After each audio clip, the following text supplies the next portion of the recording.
നമസ്കാരം എല്ലാവർക്കും സഹകാരി raise പ്ലസിന്റെ PYQ സീരീസിലേക്ക് സ്വാഗതം. ഇന്ന് നമ്മൾ ഡിസ്കസ് ചെയ്യാൻ പോകുന്നത് 79/2025 ക്വസ്റ്റ്യൻ പേപ്പർ ആണ്. ഒരു PSC ഉദ്യോഗാർത്ഥിക്ക് പ്രീവിയസ് ഇയർ ക്വസ്റ്റ്യൻസ് എത്രത്തോളം ഇമ്പോർട്ടന്റ് ആണെന്നുള്ള കാര്യം ആരും തന്നെ പറഞ്ഞു തരേണ്ട ആവശ്യമില്ല അല്ലേ.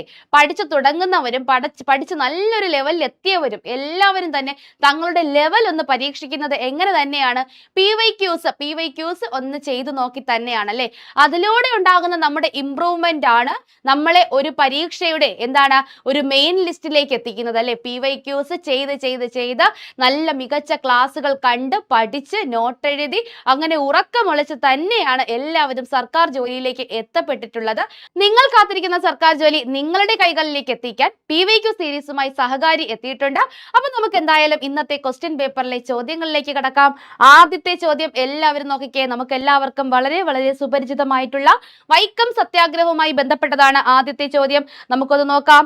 വൈക്കം സത്യാഗ്രഹവുമായി ബന്ധപ്പെട്ട് നടന്ന ഒരു പ്രധാന സംഭവം ഏതാണ്? അപ്പോൾ ഇതിലെ ഒരു പ്രധാന സംഭവം വൈക്കം സത്യാഗ്രഹവുമായി ബന്ധപ്പെട്ടതാണ്. ഏതാണ് ആ സംഭവം? ഓപ്ഷൻ എ വിമോചന സമരം, ബി സവർണ ജാഥ, സി സത്യാഗ്രഹം, ഡി പന്തി ഭോജനം. ഏതാണ് ഈ താഴെ പറയുന്ന ഈ 4 ഓപ്ഷനുകളിൽ വൈക്കം സത്യാഗ്രഹവുമായി ബന്ധപ്പെട്ട സംഭവം ഏതാണ്? എന്താണ് വൈക്കം സത്യാഗ്രഹം? എന്താണ്? നമ്മുടെ വൈക്കം മഹാദേവ ക്ഷേത്രത്തിന് ചുറ്റിനുമുള്ള ആ ഒരു വഴിയെ ചില ജാതിക്കാർക്ക്, അങ്ങനെ ജാതിക്കാർക്കെന്നല്ല എല്ലാ മനുഷ്യർക്കും നടക്കാൻ അവകാശമില്ല. അത് തന്നെയാണ്, ജാതിയോ മതമോ എന്നുമല്ല, എല്ലാ മനുഷ്യർക്കും നടക്കാൻ അവിടെ അവകാശമില്ലായിരുന്നു. ആ ഒരു അവകാശം എന്താണ്? സഞ്ചരിക്കാനുള്ള അവകാശം അല്ലെ, നടക്കാനുള്ള അവകാശം, ജാതി മത ഭേദമന്യേ സഞ്ചാര സ്വാതന്ത്ര്യം, നടക്കുവാനുള്ള അവകാശം നേടിയെടുത്ത ഒരു സത്യാഗ്രഹമായിരുന്നു ഏത്?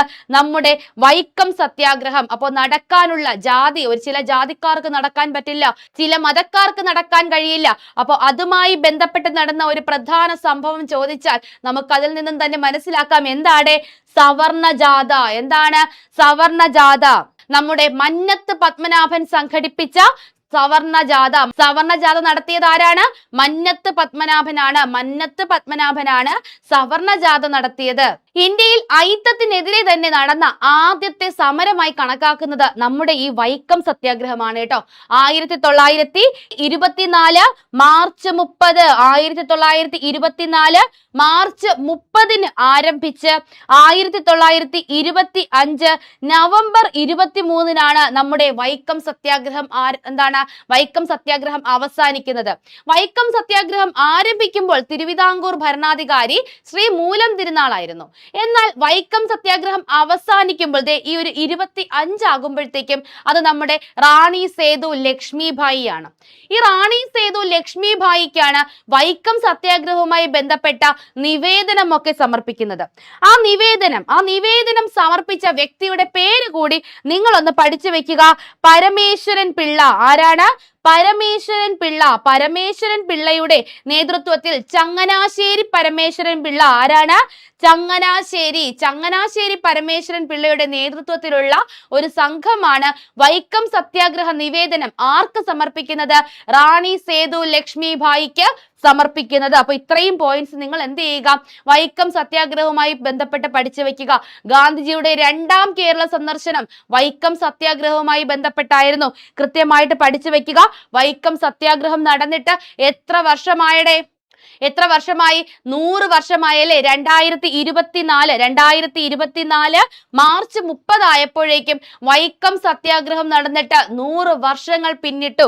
2025 നവംബർ 23 ആയപ്പോഴേക്കും വൈക്കം സത്യാഗ്രഹം അവസാനിച്ചിട്ട് 100 വർഷങ്ങൾ പിന്നിട്ടിരിക്കുന്നു. അപ്പോൾ ഈ ചോദ്യം വന്ന വഴി നിങ്ങളൊന്ന് അറിഞ്ഞു വെക്കുക. ഇങ്ങനെയുള്ള വാർഷികങ്ങൾ 100ാം വാർഷികം, 150ാം വാർഷികം, 50ാം വാർഷികം, 75ാം വാർഷികം നമ്മളെ ബർത്ത്ഡേ ആഘോഷിക്കാൻ ഇഷ്ടപ്പെടില്ലേ? അതുപോലെ തന്നെ നമ്മുടെ PSCക്ക് ഇങ്ങനെ വരുന്ന വാർഷികങ്ങളൊക്കെ ഇഷ്ടമാണ്. അതുമായി ബന്ധപ്പെട്ട ചോദ്യങ്ങളും നമുക്ക് മുന്നിലേക്ക് വരാം. നമ്മൾ 2ാമത്തെ ചോദ്യത്തിലേക്ക് കടക്കുന്നു. നമ്മുടെ എഡ്യൂക്കേഷൻ കമ്മീഷനുമായി ബന്ധപ്പെട്ട ചോദ്യമാണ്. 10+2+3 10+2+3 അതായത് 10+2+3 എന്ന വിദ്യാഭ്യാസ രീതി കൊണ്ടുവന്നത് ഏത് കമ്മീഷന്റെ നിർദ്ദേശപ്രകാരമാണ്? ഓപ്ഷൻസ് നോക്കാം. Option A doctor DS Kothari commission, B doctor Lakshmanaswami Mudaliar commission, C doctor Radhakrishnan commission, D Hunter commission. നമുക്ക് വളരെ പരിചിതമായിട്ടുള്ള 4 വിദ്യാഭ്യാസ കമ്മീഷനുകളാണ് ഓപ്ഷനിൽ കൊടുത്തിരിക്കുന്നത്. ഇതിന്റെ ഉത്തരമായി വരുന്നത് ഏതാണ്? ഈ 10+2+3 നമ്മളിപ്പോ ഫോളോ ചെയ്തുകൊണ്ടിരിക്കുന്നതല്ലേ 10ാം ക്ലാസ് കഴിഞ്ഞിട്ട് 2 വർഷം +1+2, അത് കഴിഞ്ഞിട്ട് 3 വർഷം ഡിഗ്രി. 10+2+3 എന്ന് പറയുന്ന ആ ഒരു വിദ്യാഭ്യാസ രീതി കൊണ്ടുവന്ന എഡ്യൂക്കേഷൻ കമ്മീഷൻ ഏതാണ്? നമ്മുടെ സ്വന്തം കോത്താരി കമ്മീഷൻ അല്ലെ, DS കോത്താരി കമ്മീഷൻ. 1964 നിലവിൽ വന്ന DS Kothari commission. Lakshmanaswami Mudaliar commission അല്ലെങ്കിൽ മുതലിയാർ കമ്മീഷൻ എന്തെന്നറിയപ്പെടുന്നു? സെക്കൻഡറി എഡ്യൂക്കേഷൻ കമ്മീഷൻ എന്നറിയപ്പെടുന്നത് മുതലിയാർ കമ്മീഷനാണ്, അല്ലെങ്കിൽ ഡോക്ടർ ലക്ഷ്മണസ്വാമി മുതലിയാർ കമ്മീഷനാണ്. 1952 ഈ ഒരു ലക്ഷ്മണസ്വാമി മുതലിയാർ കമ്മീഷൻ നിലവിൽ വരുന്നത്.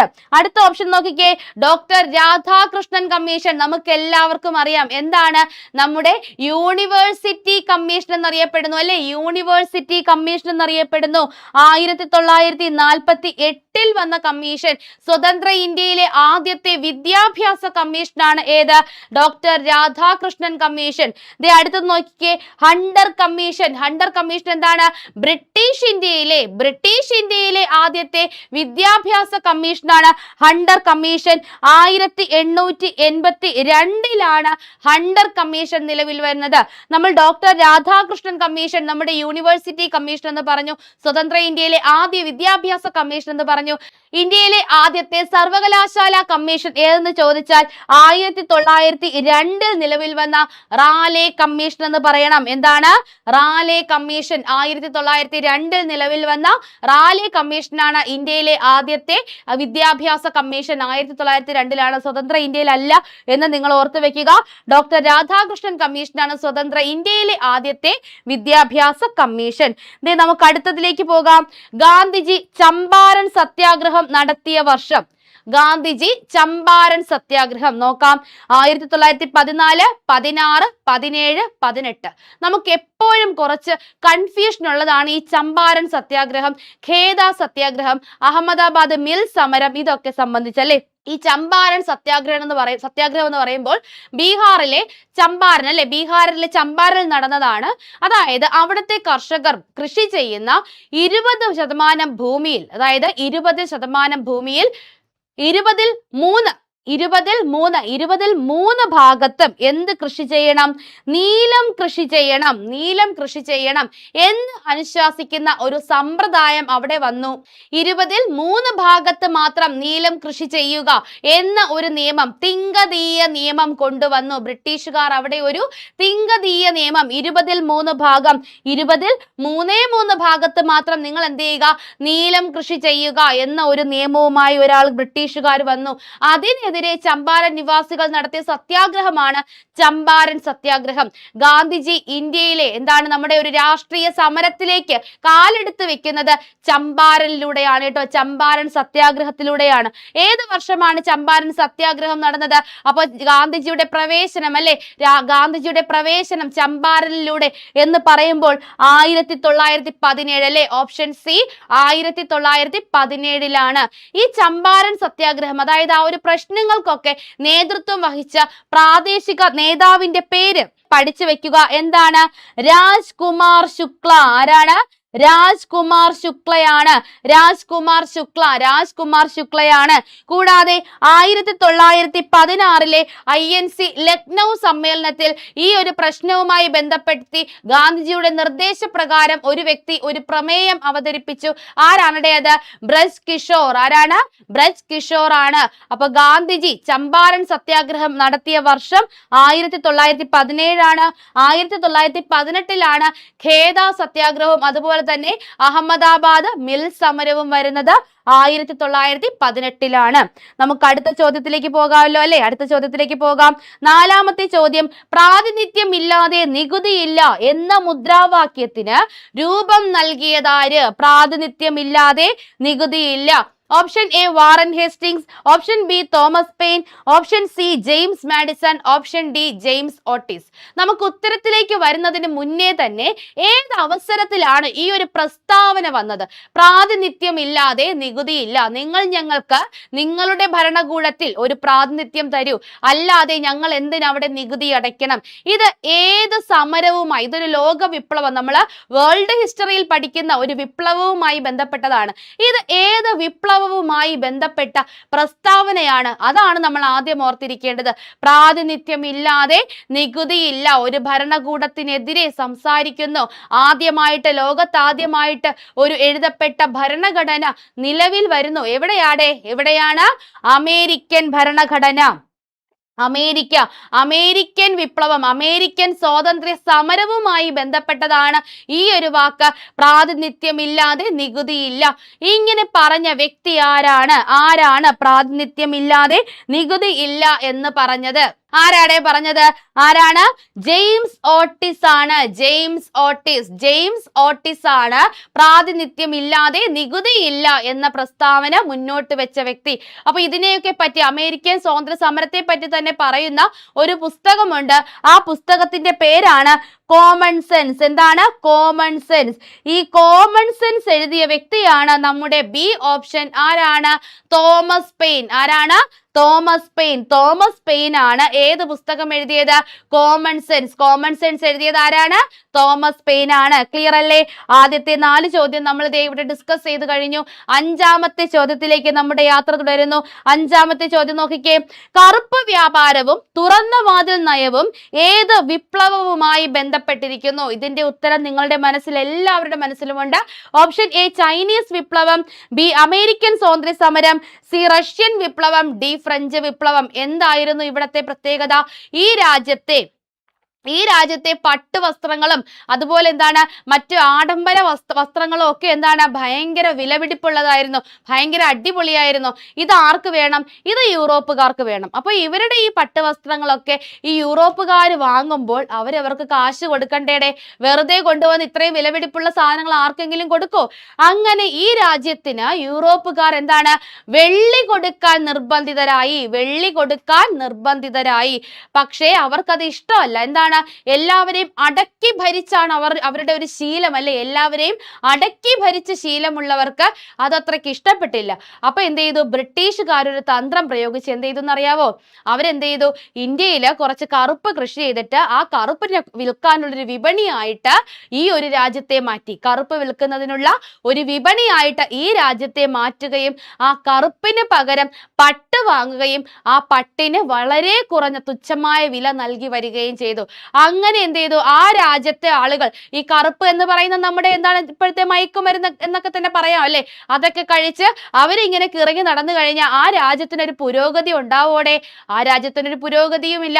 അങ്ങനെ വന്നപ്പോൾ നടന്ന ഒരു നയമാണ് കറുപ്പ് വ്യാപാരവുമായി ബന്ധപ്പെട്ട തുറന്ന വാതിൽ നയം. ഈ നയം നടന്നത് ഏത് വിപ്ലവവുമായി ബന്ധപ്പെട്ടാണ്? ചൈനീസ് വിപ്ലവം അല്ലെ? ചൈനീസ് വിപ്ലവം. ചൈന ഭരിച്ച രാജവംശം നമുക്കെല്ലാവർക്കും അറിയാം. ഏതാണ്? മഞ്ചു രാജവംശം. അത്രയ്ക്ക് വലിയ പിടിപ്പൊന്നുമില്ല. അവരുടെ പിടിപ്പുകേടും കൂടിയാണ് ഇത്തരത്തിലൊരു അധിനിവേശം ചൈനയിൽ ഉണ്ടാകാനുള്ള പ്രധാന കാരണം. അപ്പോൾ ഇത് ചൈനീസ് വിപ്ലവവുമായി ബന്ധപ്പെട്ടതാണ്. അടുത്ത ചോദ്യം നോക്കിക്കേ. ഐക്യരാഷ്ട്രസഭയുടെ ഇപ്പോഴത്തെ സെക്രട്ടറി ജനറൽ, UN സെക്രട്ടറി ജനറലിനെയാണ് ചോദിച്ചിരിക്കുന്നത്. Option A Ban Ki Moon, B Antonio Guterres, C Irina Bokova, D Dag Hammarskjold. ഇതിൽ ആരാണ് നമ്മുടെ UN-ന്റെ നിലവിലെ സെക്രട്ടറി ജനറൽ? നമുക്ക് എല്ലാവർക്കും അറിയാം, പോർച്ചുഗൽ സ്വദേശിയായിട്ടുള്ള അന്റോണിയോ ഗുട്ടറസ് അല്ലെ? Option B Antonio Guterres. ഇത് ക്ലിയർ കട്ടായിട്ടുള്ള ഒരു ചോദ്യമാണ്. 7ാമത്തെ ചോദ്യത്തിലേക്ക് നമ്മൾ പോകുന്നു. തെക്കേ അമേരിക്കയ്ക്കും പസഫിക് ഫലകത്തിനും ഇടയിൽ കാണുന്ന ചെറിയ ഒരു ഫലകം. എന്താണ്? തെക്കേ അമേരിക്കയ്ക്കും അതുപോലെ പസഫിക് ഫലകത്തിനും ഇടയിൽ കാണുന്ന ഒരു ചെറിയ ഫലകം ഏതെന്നാണ് ചോദ്യം. Option A Cocos, option B Philippine, option C Pacific, option D Nazca. ഏതാണെന്ന് അറിയാവോടെ? ഏതാണ്? നമ്മുടെ തെക്കേ അമേരിക്കയ്ക്കും പസഫിക് ഫലകത്തിനും ഇടയിൽ കാണുന്ന ഒരു ചെറിയൊരു ഫലകം, വളരെ ചെറുതാണ്. ഏതാണ്? നാസ്ക. ഏതാണ്? ഓപ്ഷൻ ഡി നാസ്കയാണ് കേട്ടോ. നാസ്കയാണ്. 8ാമത്തെ ചോദ്യത്തിലേക്ക് നമ്മൾ കടക്കുന്നു. നിങ്ങൾ ഇതിന്റെ ആൻസേഴ്സ് കമന്റ് ചെയ്യുക കേട്ടോ. നിങ്ങൾ കമന്റ് ചെയ്യുമെന്ന് എനിക്കറിയാം. 8ാമത്തെ ചോദ്യത്തിലേക്ക് ഇതേ നമ്മൾ കടക്കുന്നു. പർവ്വതനിരകളാൽ ചുറ്റപ്പെട്ടു കിടക്കുന്ന മണിപ്പൂരിലെ ഏറ്റവും വലിയ തടാകം ഏതാണ്? പർവ്വതനിരകളാൽ ചുറ്റപ്പെട്ട് കിടക്കുന്ന. ഓപ്ഷൻ എ ലോക്തക് തടാകം, ഓപ്ഷൻ ബി ദാൽ തടാകം, ഓപ്ഷൻ സി വൂളാർ തടാകം, ഓപ്ഷൻ ഡി ചിൽക്ക തടാകം. ഇതിൽ ഏതാണ്? പർവ്വതനിരകളാൽ ചുറ്റപ്പെട്ട് ഇങ്ങനെ ലോക്ക് ചെയ്ത് വെച്ചിരിക്കുന്ന തടാകം ഏതാണ്? ലോക്തക് തടാകം അല്ലേ? ഏതാണ്? ലോക്തക് തടാകം. പർവ്വതനിരകളാൽ ചുറ്റപ്പെട്ട് കിടക്കുന്ന മണിപ്പൂരിലെ ഏറ്റവും വലിയ തടാകം ഏതാണ്? ലോക്തക് തടാകമാണ്. അടുത്ത ചോദ്യത്തിലേക്ക് നമ്മൾ പോകുന്നു. അടുത്തത് ജിയോഗ്രഫിയിൽ നമ്മുടെ കാറ്റുകളുമായി ബന്ധപ്പെട്ട ഒരു ചോദ്യമാണ്. ഉപോഷ്ണ ഗുരുമർദ്ധ മേഖലയിൽ നിന്നും ഉപദ്രവീയ നിമ്നമർദ്ദ മേഖലയിലേക്ക് വീശുന്ന കാറ്റ് ഏതാണ്? ഏത് കാറ്റാണ്? ഉപോഷ്ണ ഗുരുമർദ്ധ മേഖലയിൽ, ഗുരുമർദ്ധം എന്ന് പറയുമ്പോൾ എന്താണ്? ഉച്ചമർദ്ദ മേഖലയിൽ നിന്നും ഉപദ്രവീയ നിമ്നമർദ്ദ മേഖല എന്ന് വെച്ചാൽ ഉപദ്രവീയ ന്യൂനമർദ്ദ മേഖലയിലേക്ക് വീശുന്ന കാറ്റ്. നമ്മൾ ഇങ്ങനെ ചില മേഖലകളായിട്ടൊക്കെ നമ്മൾ ഇങ്ങനെ തിരിച്ചു വെക്കില്ലേടെ? ഇങ്ങനെ നമ്മൾ തിരിച്ചു വെക്കാറുണ്ടല്ലേ? ഇത് നമ്മുടെ ഭൂമധ്യരേഖ. ഇതാണ് നമ്മുടെ ഉപോഷ്ണ ഉച്ചമർദ്ദ മേഖല. ഈ ഉപോഷ്ണ ഉച്ചമർദ്ദ മേഖലയിൽ നിന്നും എന്താണ്? ഉപദ്രവീയ ന്യൂനമർദ്ദ മേഖലയുള്ള സ്ഥലത്തേക്ക് നമുക്കറിയാം എന്താണ് കാറ്റിന്റെ സഞ്ചാരം. എന്താണ്? മർദ്ദം കൂടിയ ഭാഗത്ത് നിന്നും മർദ്ദം കുറഞ്ഞ ഭാഗത്തേക്കാണ് എന്ന് നമുക്ക് കൃത്യമായിട്ട് അറിയാം. ഇവിടെ വീശുന്ന വാദങ്ങളാണ് വാണിജ്യവാദങ്ങൾ. കാരണം എന്താണ്? പണ്ട് കാലത്ത് ആളുകൾ കപ്പലിൽ ഇങ്ങനെ വാണിജ്യത്തിനായി വന്ന അവർക്ക് സഞ്ചാരത്തിന് സഹായിച്ച കാറ്റുകളാണവ വാണിജ്യവാദങ്ങൾ. ഇവിടുന്ന് മുകളിലേക്ക് വീശുന്ന കാറ്റുകൾ പശ്ചിമ മേഖലയിൽ നിന്ന് ആരംഭിച്ച് വീശുന്ന കാറ്റുകൾ എന്തെന്നറിയപ്പെടുന്നു? വാണിജ്യവാദങ്ങൾ, ധ്രുവീയവാദങ്ങൾ, പശ്ചിമവാദങ്ങൾ, കാലികവാദങ്ങൾ. എന്തെന്നറിയപ്പെടുന്നു? പശ്ചിമവാദങ്ങൾ എന്നറിയപ്പെടുന്നു അല്ലെ? പശ്ചിമവാദങ്ങൾ എന്നറിയപ്പെടുന്നു അല്ലെ? നമ്മുടെ പശ്ചിമ ദിശയിൽ നിന്നും മുകളിലേക്ക് വീശിപ്പോകുന്ന കാറ്റുകൾ പശ്ചിമ ദിശയിൽ നിന്നും വീശിപ്പോകുന്നു. അതുകൊണ്ട് അവ എന്തെന്നറിയപ്പെടുന്നു? പശ്ചിമവാദങ്ങൾ. Option C പശ്ചിമവാദങ്ങൾ. അടുത്ത ചോദ്യം. പ്രാഥമിക ശിലകൾ എന്നറിയപ്പെടുന്നത് അവസാദ ശിലകൾ, ആഗ്നേയശിലകൾ, കായാന്തര ശിലകൾ ഇവയൊന്നുമല്ല. പ്രാഥമിക ശിലകൾ അല്ലെങ്കിൽ നമ്മൾ എന്തെന്ന് വിളിക്കുന്നു? മാതൃശിലകൾ എന്നൊക്കെ വിളിക്കുന്നു. അമ്മയാണല്ലേ ആദ്യം ഉണ്ടാകുന്നത്. അവൾ അഗ്നിക്ക് തുല്യമാണ് കേട്ടോ. അഗ്നിക്ക് തുല്യമാണ്. ഏത് ശിലകളാണ് പ്രാഥമിക ശിലകൾ എന്നറിയപ്പെടുന്നത്? ആഗ്നേയ ശിലകളാണ്. ഓപ്ഷൻ ബി ആഗ്നേയ ശിലകളാണ് പ്രാഥമിക ശിലകൾ എന്ന് അറിയപ്പെടുന്നത്. ക്ലിയർ അല്ലേ? അടുത്ത ചോദ്യത്തിലേക്ക് നമുക്ക് പോകാം. 11ാമത്തെ ചോദ്യം എന്താണ്? കേരളത്തിൽ ചീനക്കളിമണ്ണിന് പ്രസിദ്ധമായ സ്ഥലം. ചീനക്കളിമണ്ണ്. നമുക്ക് ഈ ചീനവല, ചീനച്ചട്ടി ഇതൊക്കെ പ്രസിദ്ധമായിരിക്കുന്നത് ഏത് ഭാഗത്താണ്? കൊല്ലം ഭാഗത്താണ് അല്ലെ? നമ്മുടെ കേരളത്തിലെ കൊല്ലം ഭാഗത്താണ്. നമ്മൾ അങ്ങനെ തന്നെ പഠിച്ചിട്ടുമുണ്ട്. ഇവിടെ ഓപ്ഷൻസ് നോക്കിയേ. Option A Karunagappally, B Neendakara, C Attingal, D Kundara. Attingal എന്തായാലും അല്ല. ആറ്റിങ്ങൽ തിരുവനന്തപുരം ജില്ലയിലാണ്. ബാക്കി കരുനാഗപ്പള്ളി, നീണ്ടകര, കുണ്ടറ ഇതെല്ലാം തന്നെ കൊല്ലത്താണ്. പക്ഷെ നമ്മൾ പഠിച്ചിട്ടില്ലേ കുണ്ടറ കളിമൺ ഫാക്ടറി എന്നൊക്കെ നമ്മൾ ചിലതിടത്തെങ്കിലും നമ്മൾ വായിച്ചിട്ടുണ്ടാവും. അപ്പൊ എവിടെയാണത്? ഈ ഒരു ചീന കളിമണ്ണിന് പ്രസിദ്ധമായിട്ടുള്ള സ്ഥലം കൊല്ലം ജില്ലയിലാണ്. കൊല്ലം ജില്ലയിലെ കുണ്ടറയാണ് കേട്ടോ. കുണ്ടറയാണ്. കുണ്ടറ സെറാമിക്സ് എന്നൊക്കെ പറഞ്ഞിട്ട് നമ്മൾ പഠിക്കാറുള്ളതാണ്. കുണ്ടറയിലാണ് ചീന കളിമണ്ണിന് പ്രസിദ്ധമായ കേരളത്തിലെ സ്ഥലം ഏതെന്ന് ചോദിച്ചാൽ ഏതാണ്? കുണ്ടറയാണ് കേട്ടോ. കുണ്ടറ. അടുത്ത നോക്കിയേ. അടുത്തതൊരു നമുക്ക് ഡിലീറ്റ് ചെയ്തിട്ടുള്ള ഒരു ക്വസ്റ്റ്യൻ ആണ് കേട്ടോ. എങ്കിലും നമുക്കൊന്ന് പറയാം. മോക്ഷ ചുഴലിക്കാറ്റിന്റെ പേര് നിർദ്ദേശിച്ച രാജ്യം. അപ്പൊ അതൊരു ഡിലീറ്റഡ് ആയിട്ടുള്ള ഒരു ചോദ്യമാണ്. ഞാൻ ആ ചോദ്യത്തിനെ ഒന്ന് മാറ്റിയിട്ട് ഞാൻ ആ ചോദ്യം ഇങ്ങനെയാക്കുന്നു. ഡിറ്റുവ ഡിറ്റുവ ചുഴലിക്കാറ്റിന് പേര് നിർദ്ദേശിച്ച രാജ്യം എന്ന് ഞാൻ ഈ ചോദ്യത്തിനെ ഒന്ന് മോഡിഫൈ ചെയ്യുന്നു. അപ്പൊ നിങ്ങൾ ഇനി വായിക്കേണ്ടത് ഇങ്ങനെയാണ്: ഡിറ്റുവ ചുഴലിക്കാറ്റിന് പേര് നൽകിയ രാജ്യം. ബംഗാൾ ഉൾക്കടലിൽ വീശിയ ചുഴലിക്കാറ്റാണ് ഡിറ്റുവ ചുഴലിക്കാറ്റ്. ഈ ഡിറ്റുവ ചുഴലിക്കാറ്റിന് പേര് നിർദ്ദേശിച്ച രാജ്യം ഏതെന്നാണ് ഇപ്പോഴത്തെ എന്റെ ചോദ്യം. ഞാൻ നിങ്ങളോട് ചോദിക്കുന്ന ചോദ്യം. Option A India, B Bangladesh, C Yemen, D Sri Lanka. ഏതാണടെ? ഓർമ്മയുണ്ടോ? നമ്മൾ കറണ്ട് അഫയേഴ്സ് ക്ലാസ്സിൽ വളരെ ഘോരം നമ്മൾ ഇങ്ങനെ പഠിച്ചു. എന്താണ് ഫിറ്റായി വന്ന ബംഗാളി ശ്രീലങ്കയുടെ യമനായി മാറി, അല്ലേ? ഫിറ്റായി വന്ന ബംഗാളി ശ്രീലങ്കയുടെ യമനായി മാറി എന്ന് നമ്മൾ കൃത്യമായിട്ട് പഠിച്ചതാണ്. എന്താണ്? ബംഗാൾ ഉൾക്കടലിൽ രൂപം കൊണ്ട ചുഴലിക്കാറ്റാണ് ഡിറ്റുവ ചുഴലിക്കാറ്റ്. ഡിറ്റുവ ചുഴലിക്കാറ്റ് നാശം വിതച്ച രാജ്യമാണ് ഏത്? ശ്രീലങ്ക. ശ്രീലങ്കയുടെ യമനായി മാറി. ഡിറ്റുവ എന്ന് പേര് നിർദ്ദേശിച്ച രാജ്യം ഏതാണ്? യമനാണ് ഡിറ്റുവ എന്ന പേര് നിർദ്ദേശിച്ചത്. അപ്പൊ ശ്രീലങ്കയിൽ സുരക്ഷയ്ക്കും അവരുടെ അത്യാവശ്യ സാധനങ്ങളൊക്കെ എത്തിക്കാനായിട്ട് ഇന്ത്യ ഒരു ഓപ്പറേഷൻ നടത്തിയിരുന്നു. നമ്മുടെ സർക്കാരിന്റെ, കേന്ദ്ര സർക്കാരിന്റെ കീഴിൽ ആ ഓപ്പറേഷൻ കഴിഞ്ഞ് നമ്മുടെ ഇന്ത്യൻ സേന തിരികെയും വന്നിട്ടുണ്ട്. ആ ഓപ്പറേഷന്റെ പേര് നിങ്ങൾ ഓർത്തു വെക്കുക. നമ്മൾ ശ്രീലങ്കയുമായി സമുദ്രാതിർത്തി പങ്കിടുന്നുണ്ട്. സമുദ്രപരമായി നമ്മൾ എന്താണ്? ബന്ധുക്കളാണ്. ഓപ്പറേഷൻ സാഗർ ബന്ധു പഠിച്ചു വെക്കുക. ഓപ്പറേഷൻ സാഗർ ബന്ധു ആണ് ആ ഒരു ഓപ്പറേഷൻ എന്ന് പറയുന്നത്. കൃത്യമായിട്ടും നിങ്ങൾ പഠിച്ചു വെക്കുക. ഇനി വരുന്ന പരീക്ഷയിൽ നമുക്ക് ചോദിക്കാൻ പറ്റുന്ന ഒരു ഓപ്പറേഷനും കാറ്റുമാണ് ഇതെന്ന് പറയുന്നത്. അതുപോലെ തന്നെ മറ്റൊരു കാറ്റുണ്ട്. മലാക്ക കടലിടുക്കിൽ രൂപം കൊണ്ട് നമ്മുടെ കിഴക്കൻ ഏഷ്യൻ രാജ്യങ്ങളിൽ, പ്രത്യേകിച്ച് പറഞ്ഞാൽ തായ്ലൻഡിലും ഇന്തോനേഷ്യയിലും ഒക്കെ ഒത്തിരി പേരുടെ മരണത്തിന് കാരണമായ മറ്റൊരു കാറ്റാണ് സന്യാർ. ആരാണ്? സന്യാർ എന്നും പറഞ്ഞൊരു കാറ്റുണ്ട്. അത് മലാക്ക കടലിടുക്കൽ രൂപം കൊണ്ട, മലക്കം മറിഞ്ഞു വന്നത് യാർ എന്ന് നമ്മൾ പഠിച്ചിട്ടുണ്ട്. ആരാണ്? സെന്യാറാണ്. നിങ്ങൾ അതുകൂടെ ഒന്ന് ഓർത്ത് വെക്കുക കേട്ടോ. അടുത്ത ചോദ്യം. ദേശീയ കാർഷിക ഗ്രാമീണ വികസന ബാങ്ക്. എന്താണ് ദേശീയ കാർഷിക ഗ്രാമീണ വികസന ബാങ്ക്? എന്താണ്? അവർ നമ്മളടുത്ത് ഒന്ന് എക്സ്പാൻഡ് ചെയ്ത് മലയാളത്തിൽ ചോദിച്ചിരിക്കുകയാണ്. സംഭവം എന്താണ്? നമ്മുടെ നബാർഡ് ആണല്ലേ. നമ്മുടെ നബാർഡ് ദേശീയ കാർഷിക ഗ്രാമീണ വികസന ബാങ്ക് നിലവിൽ വന്ന വർഷം, നബാർഡ് നിലവിൽ വന്ന വർഷമാണ് ഇങ്ങനെ ചുറ്റി വളച്ച് നമ്മളോട് ചോദിച്ചിരിക്കുന്നത്. നമ്മൾ അതിലൊന്നും വീഴൂലല്ലേ? അതിലൊന്നും നമ്മൾ വീഴാറില്ല. 1984, 1980, 1982, 1985. ഏത് വർഷമാണ് നബാർഡ് രൂപീകൃതമായത്? ഏത് വർഷമാണ്? കണ്ണടച്ച് നമ്മൾ പറയും 1982 ജൂലൈ 12 അല്ലെ? 1982 ജൂലൈ 12. 1982 ജൂലൈ 12 ദേശീയ കാർഷിക ഗ്രാമീണ വികസന ബാങ്ക്, അതല്ലെങ്കിൽ നമ്മുടെ നബാർഡ് രൂപീകൃതമായത്. സെറ്റല്ലേ? 14ാമത്തെ ചോദ്യം. നമ്മൾ 14ാമത്തെ ചോദ്യത്തിലേക്ക് കടക്കുകയാണ്. നമുക്ക് 70 ചോദ്യങ്ങളാണ് കേട്ടോ ആകെ ഉള്ളത്. ആകെ 70 ചോദ്യങ്ങളാണുള്ളത്. 14ാമത്തെ ചോദ്യം. താഴെ കൊടുത്തിരിക്കുന്നവയിൽ ധവള വിപ്ലവം എന്തുമായി ബന്ധപ്പെട്ടിരിക്കുന്നു? ധവള വിപ്ലവം ഏതുമായിട്ട് ബന്ധപ്പെട്ടിരിക്കുന്നു എന്നാണ് നമ്മുടെ ചോദ്യം. ഓപ്ഷൻ എ മുട്ട ഉൽപാദനം, ബി ക്ഷീര ഉൽപാദനം, സി കാർഷിക ഉൽപാദനം, ഡി മത്സ്യ ഉൽപാദനം. ഏതാണ് ധവള വിപ്ലവം? നമുക്ക് ക്ലിയർ ആയിട്ട് അറിയാം. ധവള കളർ എന്ന് വെച്ചാൽ നമ്മൾ എന്താണ്? വെള്ള കളറിനോടാണ് നമ്മൾ ഉപമിക്കുന്നത് അല്ലെ? ഏതാണ്? ക്ഷീരോത്പാദനം അല്ലെ? ക്ഷീരോത്പാദനം. കാർഷിക ഉൽപാദനം ഏതാണ്?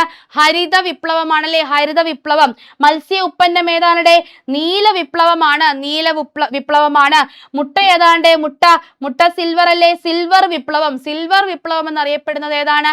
മുട്ട ഉൽപാദനമാണ്. അപ്പൊ ക്ലിയർ അല്ലേ? ക്ഷീരോത്പാദനം ഏതാണ്? ധവള വിപ്ലവമാണ്. ധവള വിപ്ലവം. നമുക്ക് അടുത്തതിലേക്ക് പോകാം. ഇന്ത്യയിലെ ആദ്യത്തെ ബാങ്ക് ദേശസാൽക്കരണം നടന്നത് ഏത് പഞ്ചവത്സര പദ്ധതി കാലത്താണ്? ഏത് വർഷമാണ് ഇതെന്ന് അറിഞ്ഞു കഴിഞ്ഞാൽ നമുക്ക് ഏകദേശം ഏത് പഞ്ചവത്സര പദ്ധതിയാണെന്ന് ക്ലിയർ ആയിട്ട് പറയാൻ പറ്റും കേട്ടോ. ഓപ്ഷൻസ് എന്തായാലും നോക്കാം. 4ാം പഞ്ചവത്സര പദ്ധതി, 5ാം പഞ്ചവത്സര പദ്ധതി, 3ാം പഞ്ചവത്സര പദ്ധതി, 2ാം പഞ്ചവത്സര പദ്ധതി എന്നാണ് നമ്മുടെ ആദ്യത്തെ ബാങ്ക് ദേശസാൽക്കരണം നടന്നത്. 14 ബാങ്കുകളാണ് ആദ്യം ദേശസാൽക്കരിക്കുന്നത്. എന്നാണ് 1969 ജൂലൈ 19 ജൂലൈ 19. 3ാം പഞ്ചവത്സര പദ്ധതിക്ക് ശേഷം 1966-69 കാലയളവിൽ നമ്മൾ ഒരു വാർഷിക പദ്ധതിയാണ് നടപ്പിലാക്കിയത്. 66 മുതൽ 69 വരെയുള്ള കാലയളവിൽ 3 വാർഷിക പദ്ധതികളാണ് നടപ്പിലാക്കിയത് അല്ലേ? ആ ഒരു ടൈം പീരീഡിൽ നമുക്ക് എന്തില്ലായിരുന്നു? നമുക്ക് പഞ്ചവത്സര പദ്ധതികൾ ഇല്ലായിരുന്നു. അപ്പൊ 3-ാം പദ്ധതി കഴിഞ്ഞു. 69-ൽ 4-ാം പഞ്ചവത്സര പദ്ധതി ആരംഭിക്കുന്നു. അപ്പൊ ഏത് പഞ്ചവത്സര പദ്ധതി കാലത്താണ് ആദ്യത്തെ ബാങ്ക് ദേശസാൽക്കരണം നടന്നത് എന്ന് ചോദിച്ചാൽ 1969 ജൂലൈ 19 നമ്മുടെ ഇന്ദിരാഗാന്ധി പ്രധാനമന്ത്രിയായിരുന്ന സമയത്ത് ആരുടെ കാലത്ത്? ഏത് പദ്ധതി? 4-ാം പഞ്ചവത്സര പദ്ധതി കാലത്താണ്. 4-ാം പഞ്ചവത്സര പദ്ധതി. ഓക്കെ, ക്ലിയർ അല്ലേ? അടുത്ത ചോദ്യം, നീതി ആയോഗിന്റെ എക്സ് ഒഫീഷ്യോ ചെയർപേഴ്സൺ ആരാണ്? ആരാടെ നീതി ആയോഗിന്റെ? ഇവിടെ നമുക്ക് ഓപ്ഷൻ ഒന്നും തന്നെ ആവശ്യമില്ല. എന്നാലും PSCക്ക് 4 ഓപ്ഷൻ വേണ്ടേ? Option A reserve bank governor, B പ്രധാനമന്ത്രി, സി ഉപരാഷ്ട്രപതി, ഡി ധനമന്ത്രി. ആരാടെ നമ്മുടെ നീതി ആയോഗിന്റെ എക്സ് ഒഫീഷ്യോ ചെയർപേഴ്സൺ ആരാണ്? ആരാണെന്ന് ചോദിച്ചാൽ നമ്മൾ പറയണം നിലവിൽ അത് നമ്മുടെ പ്രധാനമന്ത്രി നരേന്ദ്രമോദിയാണ്. അപ്പൊ നീതി ആയോഗിന്റെ എക്സ് ഒഫീഷ്യോ ചെയർമാൻ ആരാണ്? പ്രധാനമന്ത്രിയാണ് നീതി ആയോഗിന്റെ എക്സ് ഒഫീഷ്യോ ചെയർമാൻ. അടുത്ത ചോദ്യത്തിലേക്ക് പോകാം. 17ാമത്തെ ചോദ്യം, 1991-ലെ ഉദാരവൽക്കരണ നയത്തിൽ ഉൾപ്പെടാത്തത് ഏത്? ഉദാരവൽക്കരണത്തിൽ ഉൾപ്പെടാത്തതാണ് നമുക്കിവിടെ ചോദ്യമായി വന്നിട്ടുള്ളത്. നോക്കിക്കേ ഓപ്ഷൻ എ ഇറക്കുമതിയും കയറ്റുമതിയിലുമുള്ള അളവുപരമായ നിയന്ത്രണങ്ങൾ ഇല്ലാതാക്കുക. എത്ര വേണമെങ്കിലും ഇറക്കുമതി ചെയ്യാം, എത്ര വേണമെങ്കിലും കയറ്റുമതി ചെയ്യാം. നിങ്ങൾ 100 ടൺ ഇറക്കുമതി ചെയ്തു, ഇനി വേണ്ട എന്ന് പറയാനാകില്ല. രണ്ടാമത്തേത് വ്യവസായ മേഖലയിലെ നിയന്ത്രണങ്ങൾ നീക്കുക. വ്യവസായ മേഖലയിൽ ഉണ്ടായിരുന്ന നിയന്ത്രണങ്ങൾ മാറ്റുന്നു. സി നോക്കുക, പൊതുമേഖലാ സ്ഥാപനങ്ങളുടെ ഓഹരികൾ ഭാഗികമായി സ്വകാര്യ മേഖലയ്ക്ക് വിൽക്കുക. പൊതുമേഖലാ സ്ഥാപനങ്ങളുടെ ഓഹരികൾ എന്ത് ചെയ്യുന്നു? ഭാഗികമായിട്ട് സ്വകാര്യ മേഖലയ്ക്ക് വിൽക്കുക. ഓപ്ഷൻ ഡി എന്താണ്? വിദേശ കറൻസിയുമായി താരതമ്യം ചെയ്ത് ഇന്ത്യൻ കറൻസിയുടെ മൂല്യം കുറയ്ക്കുക. അത് എന്തായാലും അല്ലേ? നമ്മൾ ഇന്ത്യയുടെ മൂല്യം കുറഞ്ഞു വരുന്നു എന്ന് പറഞ്ഞ് ആദ്യം പിടിച്ചിരിക്കുന്ന ഈ ഒരു അവസരത്തിൽ ഏകദേശം എന്താണ് $1 ഇന്ത്യൻ റുപ്പി കണക്കിൽ 90-ന് മേളിൽ പോയി കഴിഞ്ഞു. ഇന്ത്യൻ രൂപയുടെ മൂല്യം അത്രയും കുറഞ്ഞു വരുന്ന ഈ ഒരു അവസരത്തിൽ ഇതെന്തായാലും അല്ല, നമുക്ക് 100% ഉറപ്പാണല്ലേ? ഉൾപ്പെടാത്തത് ഏത് എന്നാണ് നമ്മുടെ ചോദ്യം. നമുക്ക് നോക്കാം. ഇറക്കുമതിയിലും കയറ്റുമതിയിലും അളവുപരമായ നിയന്ത്രണം ഇല്ലാതാക്കുക. അത് ശരിയായിട്ടുള്ളതല്ലേ? അതല്ലേ നമ്മുടെ ഉദാരവൽക്കരണം എന്നതുകൊണ്ട് ഉദ്ദേശിക്കുന്നത് തന്നെ? അവിടെ പ്രത്യേകിച്ച് നിയന്ത്രണങ്ങളൊന്നും തന്നെ ഇല്ല. വ്യവസായ മേഖലയിലെ നിയന്ത്രണങ്ങൾ നീക്കുന്നു. അതായത് ഒരു വ്യവസായം ആരംഭിക്കുന്നു, 100 നൂലാമാല, ഈ ഫോം കൊണ്ടുവന്ന് അവിടെ കൊടുക്കുക, ആ ഫോം കൊണ്ടുവന്ന് ഇവിടെ കൊടുക്കുക, നിങ്ങൾക്ക് ഇത്ര ആസ്തിയുണ്ടോ, നിങ്ങൾക്ക് ഇത്ര പുരയുണ്ടോ, നിങ്ങളവിടെ വെള്ളം കിട്ടുന്നുണ്ടോ, അങ്ങനെ പറഞ്ഞ് ഒരുപാട് പ്രശ്നങ്ങൾ അതിൽ. അപ്പൊ ഞാനൊരു വ്യവസായം ചെയ്യാം എന്നും പറഞ്ഞ് ഞാനിങ്ങനെ ഇറങ്ങുകയാണ്. അപ്പോഴാണ് ഇവിടെയൊക്കെ കയറണം. 2 പടി ഞാൻ കയറും, 3-ാമത്തെ പടി കയറുമ്പോൾ ഞാൻ വിചാരിക്കും പുല്ല് വേണ്ട, എനിക്കിനി ഈ വ്യവസായം ചെയ്യണ്ട, എനിക്കിത് വേണ്ട എന്ന് പറഞ്ഞ് ഞാൻ തിരികെ വരും അല്ലേ? അങ്ങനെ വ്യവസായ മേഖലയിലെ നിയന്ത്രണങ്ങൾ, അങ്ങനെയുള്ള ഊരാക്കുടുക്കുകളെല്ലാം തന്നെ അവസാനിപ്പിക്കുക, അതൊക്കെ നീക്കുക. പൊതുമേഖലാ സ്ഥാപനങ്ങൾ, അപ്പൊ അതും എന്താണ്? ഉദാരവൽക്കരണം തന്നെയല്ലേ? പൊതുമേഖലാ സ്ഥാപനങ്ങളുടെ ഓഹരികൾ ഭാഗികമായി സ്വകാര്യ മേഖലയ്ക്ക് വിൽക്കുക. ഇപ്പോഴാണ് നമ്മുടെ പൊതുമേഖലാ സ്ഥാപനങ്ങളുടെ ഓഹരികൾ കുറച്ചായിട്ടൊക്കെ വിറ്റുകൊണ്ടിരിക്കുന്നത്. അതെന്തായാലും ഉള്ളതല്ല, അത് നമ്മുടെ ഉദാരവൽക്കരണത്തിൽ പെടുന്നതല്ല. ഇവിടെ ഉത്തരമായി വരുന്നത് ഓപ്ഷൻ സി ആണ് കേട്ടോ. Option C. അപ്പൊ ഇതിൽ ഉൾപ്പെടാത്തത്, ഉദാരവൽക്കരണവുമായി ഉദാരവൽക്കരണത്തിൽ പെടാത്തത് ഏതാണ്? പൊതുമേഖലാ സ്ഥാപനങ്ങളുടെ ഓഹരികൾ ഭാഗികമായിട്ട് സ്വകാര്യ മേഖലയ്ക്ക് വിൽക്കുക എന്ന് പറയുന്ന സ്റ്റേറ്റ്മെന്റ് ആണ് ഇവിടെ തെറ്റായിട്ടുള്ളത്. അടുത്ത ചോദ്യത്തിലേക്ക് നമുക്ക് പോകാം. 18ാമത്തെ ചോദ്യം, റിസർവ് ബാങ്ക് ഓഫ് ഇന്ത്യയുടെ 26ാമത് ഗവർണർ ജനറൽ. നമ്മുടെ ക്ലാസ് കാണുന്നവർക്ക് കൃത്യമായിട്ടും ഇത്തരം നമ്പറുകൾ തെറ്റാറില്ല, അവർ കൃത്യമായിട്ട് പറയും 26ാമത്. Option A Shakti Kanta Das, B Urjit Patel, C Raghuram Rajan, D Sanjay Malhotra. ആരാണ് 26ാമത് നിലവിലേത് നമ്മുടെ റിസർവ് ബാങ്ക് ഗവർണർ? ആരാണ്? ഓപ്ഷൻ ഡി സഞ്ജയ് മൽഹോത്ര അല്ലെ? സഞ്ജയ് മൽഹോത്ര. സഞ്ജയും കൊണ്ട് ചെല്ലുക, 26ന്റെ 500 കെട്ട് അല്ലെ? 500 രൂപയുടെ 26 കെട്ടും വാങ്ങി സഞ്ചിയിലിട്ട് നിങ്ങൾ വരണം കേട്ടോ. റിസർവ് ബാങ്കിലേക്ക് ഒരു സഞ്ചിയുമായി ചെല്ലുക. എന്റെ പേര് പറയരുത്, ഞാൻ പറഞ്ഞിട്ടാണെന്നും പറയരുത് കേട്ടോ. 26 കെട്ട് 500ന്റെ നോട്ടുകൾ നിങ്ങൾ സഞ്ചിയിലിട്ട് വരിക. 26ാമത് RBI ഗവർണറായി നിയമിതനായ വ്യക്തിയാണ് ആര്? സഞ്ജയ് മൽഹോത്ര. അടുത്ത ചോദ്യം, 2024 ഏഷ്യൻ ഡെവലപ്മെന്റ് ബാങ്കിൽ 69ാമത് അംഗരാജ്യം, 69ാമത് അംഗമായ രാജ്യം, കുറച്ചധികം വിവാദങ്ങളൊക്കെ സൃഷ്ടിച്ച ഒരു അംഗത്വമാണ് ഈ കൊടുത്തത്. Israel, Argentina, Saudi Arabia, Cuba. കുറച്ച് വിവാദം എന്ന് പറയുമ്പോൾ തന്നെ നിങ്ങൾക്ക് ഏകദേശം പിടികിട്ടി കാണും ഏതാണ് ഉത്തരം. ഏതാണ്? ഇസ്രായേൽ ആണ്. ഇസ്രായേൽ 2024 ഏഷ്യൻ ഡെവലപ്മെന്റ് ബാങ്കിൽ 69ാമത് അംഗമായി മാറിയ രാജ്യം ഏതെന്ന് ചോദിച്ചാൽ ഏതാണ്? ഇസ്രായേലാണ്. ഇസ്രായേലാണ്. അടുത്ത ചോദ്യം ദാ വന്നിരിക്കുന്നു. 20ാമത്തെ ചോദ്യം ഒരു സ്റ്റേറ്റ്മെന്റ് ടൈപ്പ് ചോദ്യമാണ് കേട്ടോ, ശ്രദ്ധിക്കുക. ഇന്ത്യയിൽ പഞ്ചായത്തി രാജിനെ സംബന്ധിച്ച് ശരിയായ പ്രസ്താവനകൾ ഏതെല്ലാം? അപ്പൊ നമുക്ക് ഓരോ പ്രസ്താവന പറഞ്ഞിട്ട് ശരിയോ തെറ്റോ എന്ന് പറഞ്ഞു പോകാം. ഒന്നാമത്തേത്, പഞ്ചായത്തി രാജ് വ്യവസ്ഥ ഇന്ത്യയിൽ നിലവിൽ വന്നത് 73ാം ഭരണഘടനാ ഭേദഗതി അനുസരിച്ചാണ്. ശരിയാണോടെ? ശരിയാണോ? ശരിയാണ്.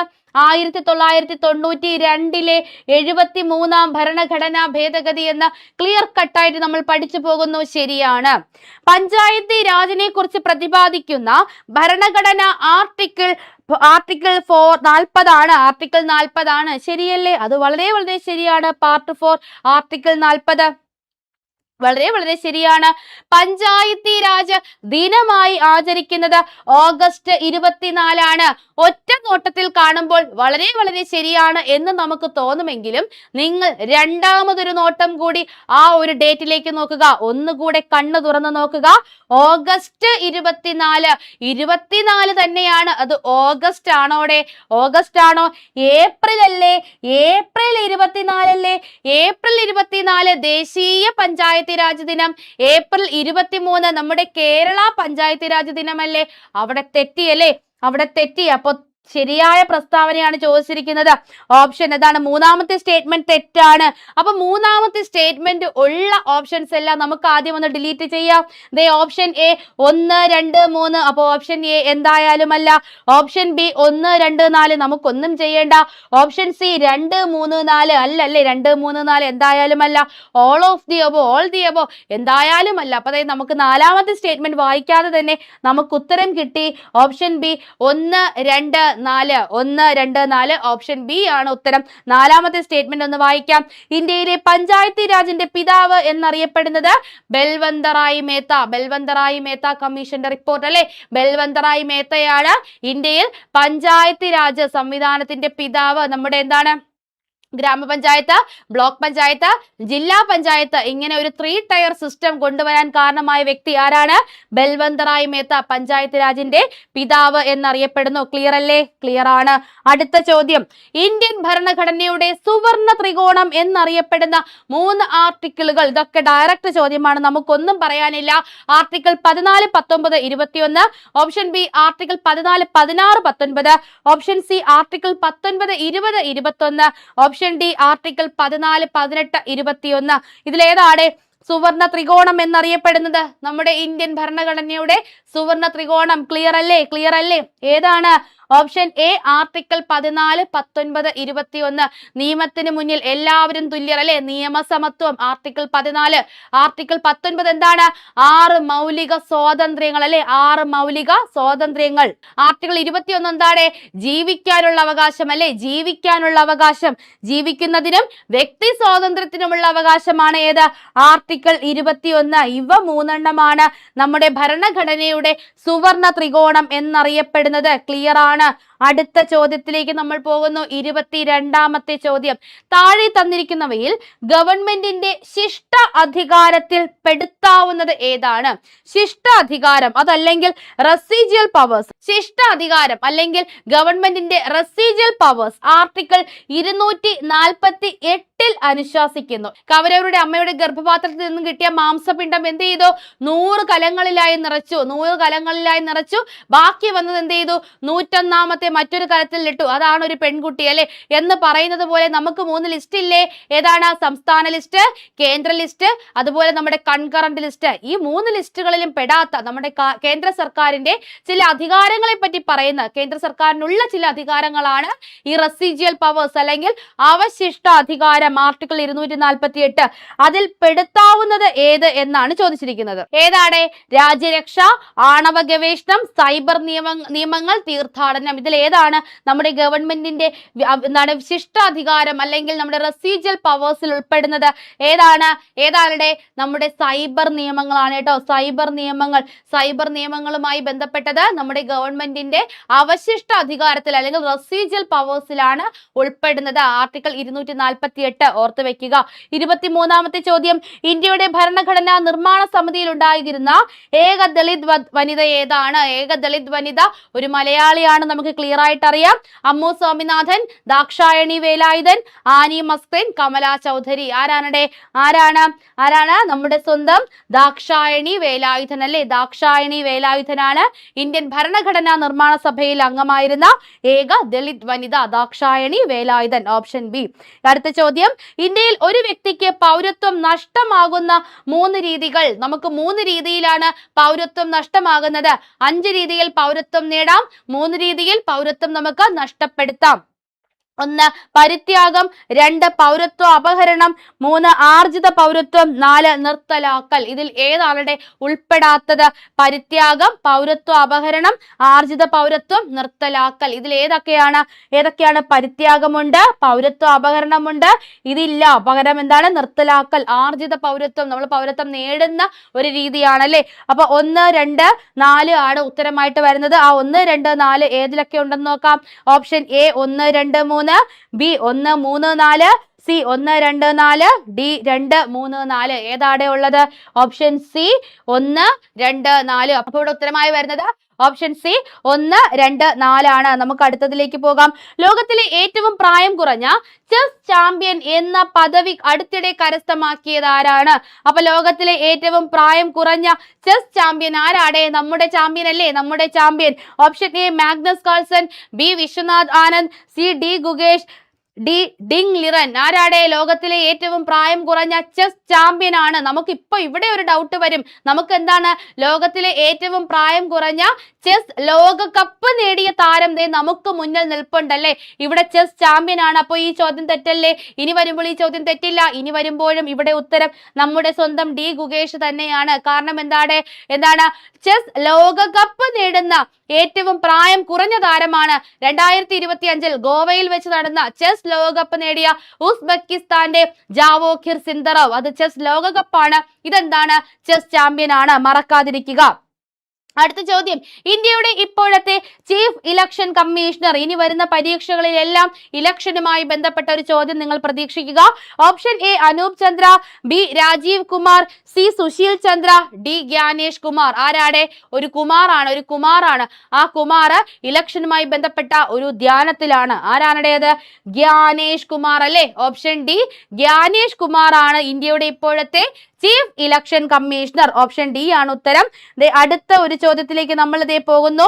കേരളത്തിൽ സാമൂഹ്യ സുരക്ഷാ പെൻഷൻ പദ്ധതിയിൽ ഉൾപ്പെട്ടിട്ടുള്ള അംഗങ്ങൾക്ക് നിലവിൽ നൽകുന്ന ക്ഷേമ പെൻഷൻ എത്രയാണ്? നമുക്ക് ഇനി അതൊന്ന് മാറുമല്ലേ, ഇനി അതൊന്ന് മാറും.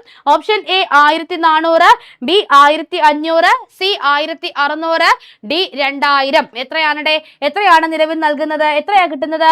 1600 രൂപയാണ് കേട്ടോ. ഓപ്ഷൻ സി 1600 ആണ്. അപ്പൊ നിങ്ങളൊന്ന് അറിഞ്ഞു വെച്ചേക്കുക, 1600 ആണ്. അടുത്ത ചോദ്യം 28ാമത്തെ ചോദ്യത്തിലേക്ക് നമ്മൾ കടക്കുന്നു. താഴെ പറയുന്ന പ്രസ്താവനകളിൽ കിഫ്ബിയുമായി ബന്ധപ്പെട്ട ശരിയായ പ്രസ്താവന. ഞാൻ നേരത്തെ പറഞ്ഞില്ലേ, നമ്മുടെ കേരള PSCക്ക് ബർത്ത്ഡേ ഒക്കെ ഭയങ്കര ഇഷ്ടമാണ്. ആരുടെയെങ്കിലും ഒക്കെ ബർത്ത്ഡേ ആഘോഷിക്കുന്നുവെങ്കിൽ നമ്മുടെ കേരള PSC പറയും ഞാൻ നിങ്ങളോട് കുറച്ച് ചോദ്യങ്ങൾ ചോദിക്കാം അവരെ പറ്റി എന്ന് പറഞ്ഞിട്ട് വരും. അപ്പൊ നമ്മുടെ കിഫ്ബി രൂപീകൃതമായിട്ട് 20 വർഷമായി. അതുമായി ബന്ധപ്പെടുത്തിയാണ് ഇവിടെ ഒരു ചോദ്യം വരുന്നത്. കേരള സംസ്ഥാനത്തിന്റെ അടിസ്ഥാന സൗകര്യ വികസനത്തിനായി പണം സംഭരിക്കാനുള്ള ഒരു സംവിധാനമാണ് കിഫ്ബി. പണം സംഭരിക്കാനുള്ള ഒരു സംവിധാനമാണ് കിഫ്ബി. ശരിയാണോടെ? നമ്മൾ പല ക്ലാസ്സുകളിലായിട്ട് നമ്മൾ ഇങ്ങനെ പറഞ്ഞുകൊണ്ടേയിരിക്കുന്നു അല്ലേ. ശരിയാണ്, വളരെ വളരെ ശരിയാണ്. സംസ്ഥാന ധനകാര്യ വകുപ്പ് മന്ത്രിയാണ് കിഫ്ബി ചെയർമാൻ. ശരിയാണോ? സംസ്ഥാന ധനകാര്യ വകുപ്പ് മന്ത്രിയാണോ കിഫ്ബി ചെയർമാൻ? ഈ ഇടയ്ക്കും കിഫ്ബിയുടെ മസാല ബോണ്ടുമായി ബന്ധപ്പെടുത്തി പത്രത്തിൽ വാർത്തകൾ വന്നതാണ്. ആണോ? അതിൽ നമ്മളെ കാണിച്ചത് ആരാണ്? നമ്മുടെ മുഖ്യമന്ത്രി പിണറായി വിജയന്റെ ഫോട്ടോ അല്ലായിരുന്നോടെ? അതിലെ ചെയർമാൻ, കിഫ്ബിയുടെ ചെയർമാൻ ആരാണ്? മുഖ്യമന്ത്രിയാണ്. കിഫ്ബിയുടെ ചെയർമാൻ മുഖ്യമന്ത്രിയാണ്. അപ്പൊ രണ്ടാമത്തെ സ്റ്റേറ്റ്മെന്റ് തെറ്റാണ്. അപ്പൊ നമുക്കിനി രണ്ടുള്ളതെല്ലാം വെട്ടിക്കളയാം. ഓപ്ഷൻ എ 1 മാത്രം വെട്ടല്ലേ. ഓപ്ഷൻ ബി 1 2 മാത്രം നമുക്ക് ധൈര്യപൂർവ്വം വെട്ടാം. ഓപ്ഷൻ സി 1 3 മാത്രം, എന്താണ്, ഏതില്ല, രണ്ടില്ല, നമുക്ക് വെട്ടാൻ പറ്റില്ല. ഓപ്ഷൻ ഡി ഇവയെല്ലാം നമുക്ക് ധൈര്യമായിട്ട് വെട്ടാം. ഇനി നമുക്കിതേ എ ആണോ ബി ആണോ എ ആണോ സി ആണോ എന്ന് മാത്രം അറിഞ്ഞാൽ മതി. അതിന് നമുക്ക് മൂന്നാമത്തെ സ്റ്റേറ്റ്മെന്റ് അറിയണം. കിഫ്ബി ചീഫ് സെക്രട്ടറിയായ ശ്രീമതി ശാരദാ മുരളീധരനാണ് കിഫ്ബി സിഇഒ. നിലവിലെ ചീഫ് സെക്രട്ടറിയായ ശാരദാ മുരളീധരൻ, നിലവിലെ ചീഫ് സെക്രട്ടറി ശാരദാ മുരളീധരൻ അല്ല എന്നത് ഒന്നാമത്തെ കാര്യം. നമ്മുടെ ആരാണ്, ജയതിലകാണല്ലേ നിലവിലെ ചീഫ് സെക്രട്ടറി. അപ്പൊ അതുകൊണ്ടും തെറ്റാണ്. രണ്ടാമത്തെ കാര്യം, കിഫ്ബിയുടെ സിഇഒ ആരാണ്, എബ്രഹാം ആണ്. കിഫ്ബിയുടെ സിഇഒ ആരാണ്, KM എബ്രഹാം ആണ് കിഫ്ബിയുടെ സിഇഒ. അപ്പോൾ അതെത്താണ്, തെറ്റാണ്. മൂന്നാമത്തെ സ്റ്റേറ്റ്മെന്റ് തെറ്റാണ്. അപ്പൊ ഇവിടെ ശരിയായിട്ടുള്ള ഉത്തരം ഓപ്ഷൻ എ 1 മാത്രം. ഓപ്ഷൻ എ 1 മാത്രം എന്നതാണ് ഇവിടെ ശരിയായിട്ടുള്ള ഉത്തരമായി വരുന്നത്. അടുത്ത ചോദ്യം, 29ാമത്തെ ചോദ്യം. 2025 വിവരാവകാശ നിയമപ്രകാരം വിവരം ലഭിക്കുന്നതിനായി വിവരാവകാശ അപേക്ഷ നൽകുമ്പോൾ ദാരിദ്ര്യരേഖയ്ക്ക് താഴെ ഉൾപ്പെടുന്ന വിഭാഗങ്ങളിലെ വ്യക്തികൾ എത്ര രൂപ ഫീസായി നൽകണം? ഓപ്ഷൻ എ 10 രൂപ, ബി 5 രൂപ, സി 3 രൂപ, ഡി ഫീസ് ഇല്ല. ഏതാണ് ഉത്തരം? ഏതാണ്? ദാരിദ്ര്യരേഖയ്ക്ക് താഴെയുള്ള ഒരാളുടെ കയ്യിൽ നിന്നും ഫീസ് വാങ്ങൂ? ഫീസ് വാങ്ങില്ല, വേണ്ട, നിങ്ങളുടെ ഫീസ് വേണ്ട. ഓപ്ഷൻ ഡി ഫീസ് ഇല്ല.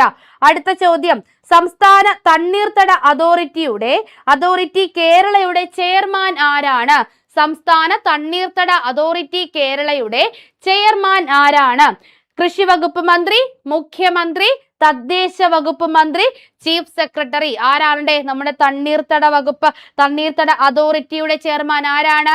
ക്ലിയർ കട്ടായിട്ട് നമുക്കറിയാം, നമ്മുടെ സ്വന്തം മുഖ്യമന്ത്രിയാണല്ലേ. അടുത്ത ചോദ്യം നോക്കിക്കേ, വീണ്ടും ഒരു സ്റ്റേറ്റ്മെന്റ് ടൈപ്പ് ചോദ്യമാണ് നമ്മളിലേക്ക് എത്തുന്നത്. വായിച്ചു നോക്കുക.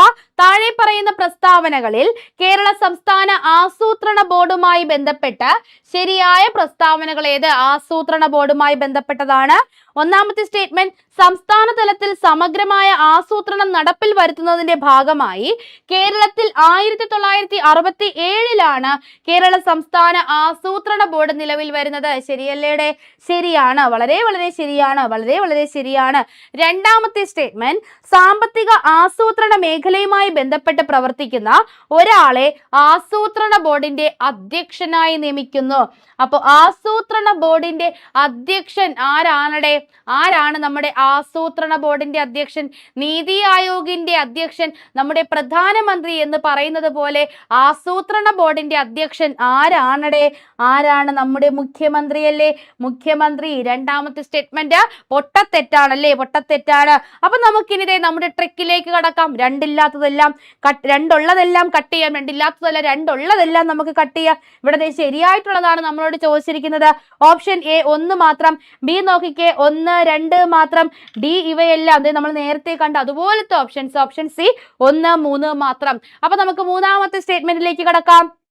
ആസൂത്രണ പ്രവർത്തനങ്ങൾക്ക് തുടക്കം കുറിക്കുന്നതിന് മുന്നോടിയായി എല്ലാ വർഷവും ബജറ്റ് അവതരണത്തിന് മുമ്പ് സംസ്ഥാന നിയമസഭയിൽ സമർപ്പിക്കുന്ന രേഖയാണ് Kerala economic review. ശരിയല്ലേടെ?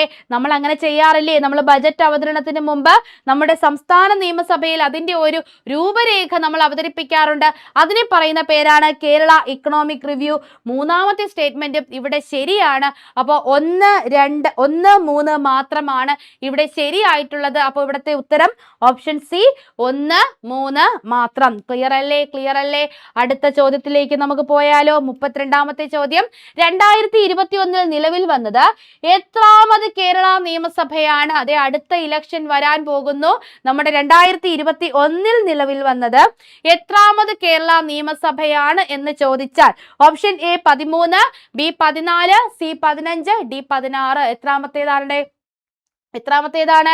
Option C 15ാമതാണ് കേട്ടോ. 15ാമത്. നമുക്ക് നിലവിലുള്ളത് 2024 നിലവിൽ വന്നത് എത്രാമത് ലോക്സഭയാണ് എന്ന് നമ്മളോട് ചോദിച്ചാൽ എത്രയാണെന്ന് പറയണം നമ്മൾ. 18ാമത് ലോക്സഭാ ഇലക്ഷൻ ആണ് നമുക്ക് കഴിഞ്ഞത്. 18ാം ലോക്സഭയാണ് നമുക്ക് നിലവിലുള്ളത്. അത് കൂടെ ഒന്ന് ഓർത്ത് വെക്കുക കേട്ടോ. അടുത്ത ചോദ്യം 33ാമത്തെ ചോദ്യത്തിലേക്ക് നമ്മൾ ദേ കാലെടുത്ത് വെക്കുന്നു. 33ാമത്തെ ചോദ്യം, കേരളത്തിൽ തദ്ദേശ സ്വയംഭരണ സ്ഥാപനങ്ങൾ വഴിയുള്ള മുഴുവൻ സേവനങ്ങളും ഓൺലൈനായി ലഭ്യമാക്കുന്നതിനായി തദ്ദേശ സ്വയംഭരണ വകുപ്പിന് വേണ്ടി നമ്മുടെ ഇൻഫർമേഷൻ കേരള മിഷൻ വികസിപ്പിച്ച ആപ്ലിക്കേഷൻ ഏതാണ്? നമ്മുടെ ഇൻഫർമേഷൻ കേരള മിഷൻ ഒരു ആപ്ലിക്കേഷൻ അവതരിപ്പിച്ചു. നമ്മുടെ കേരളത്തിലെ തദ്ദേശ സ്വയംഭരണ സ്ഥാപനങ്ങൾ വഴിയുള്ള മുഴുവൻ സേവനങ്ങളും നമുക്ക് ഓൺലൈനായി ലഭ്യമാകും.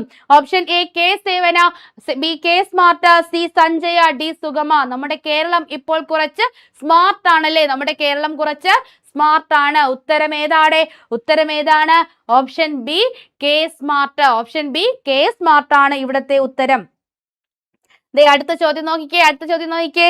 ഒരു പാരിസ്ഥിതിക സമൂഹത്തിന്റെ പ്രവർത്തനത്തെയും വൈവിധ്യത്തെയും ബാധിക്കുന്ന ഒരു പ്രത്യേക ജീവിയുടെ നഷ്ടം ഒരു ആവാസ വ്യവസ്ഥ ജീർണിക്കാൻ കാരണമായേക്കും എന്ന് വിശദീകരിക്കുന്ന സിദ്ധാന്തം ഏതാണ്?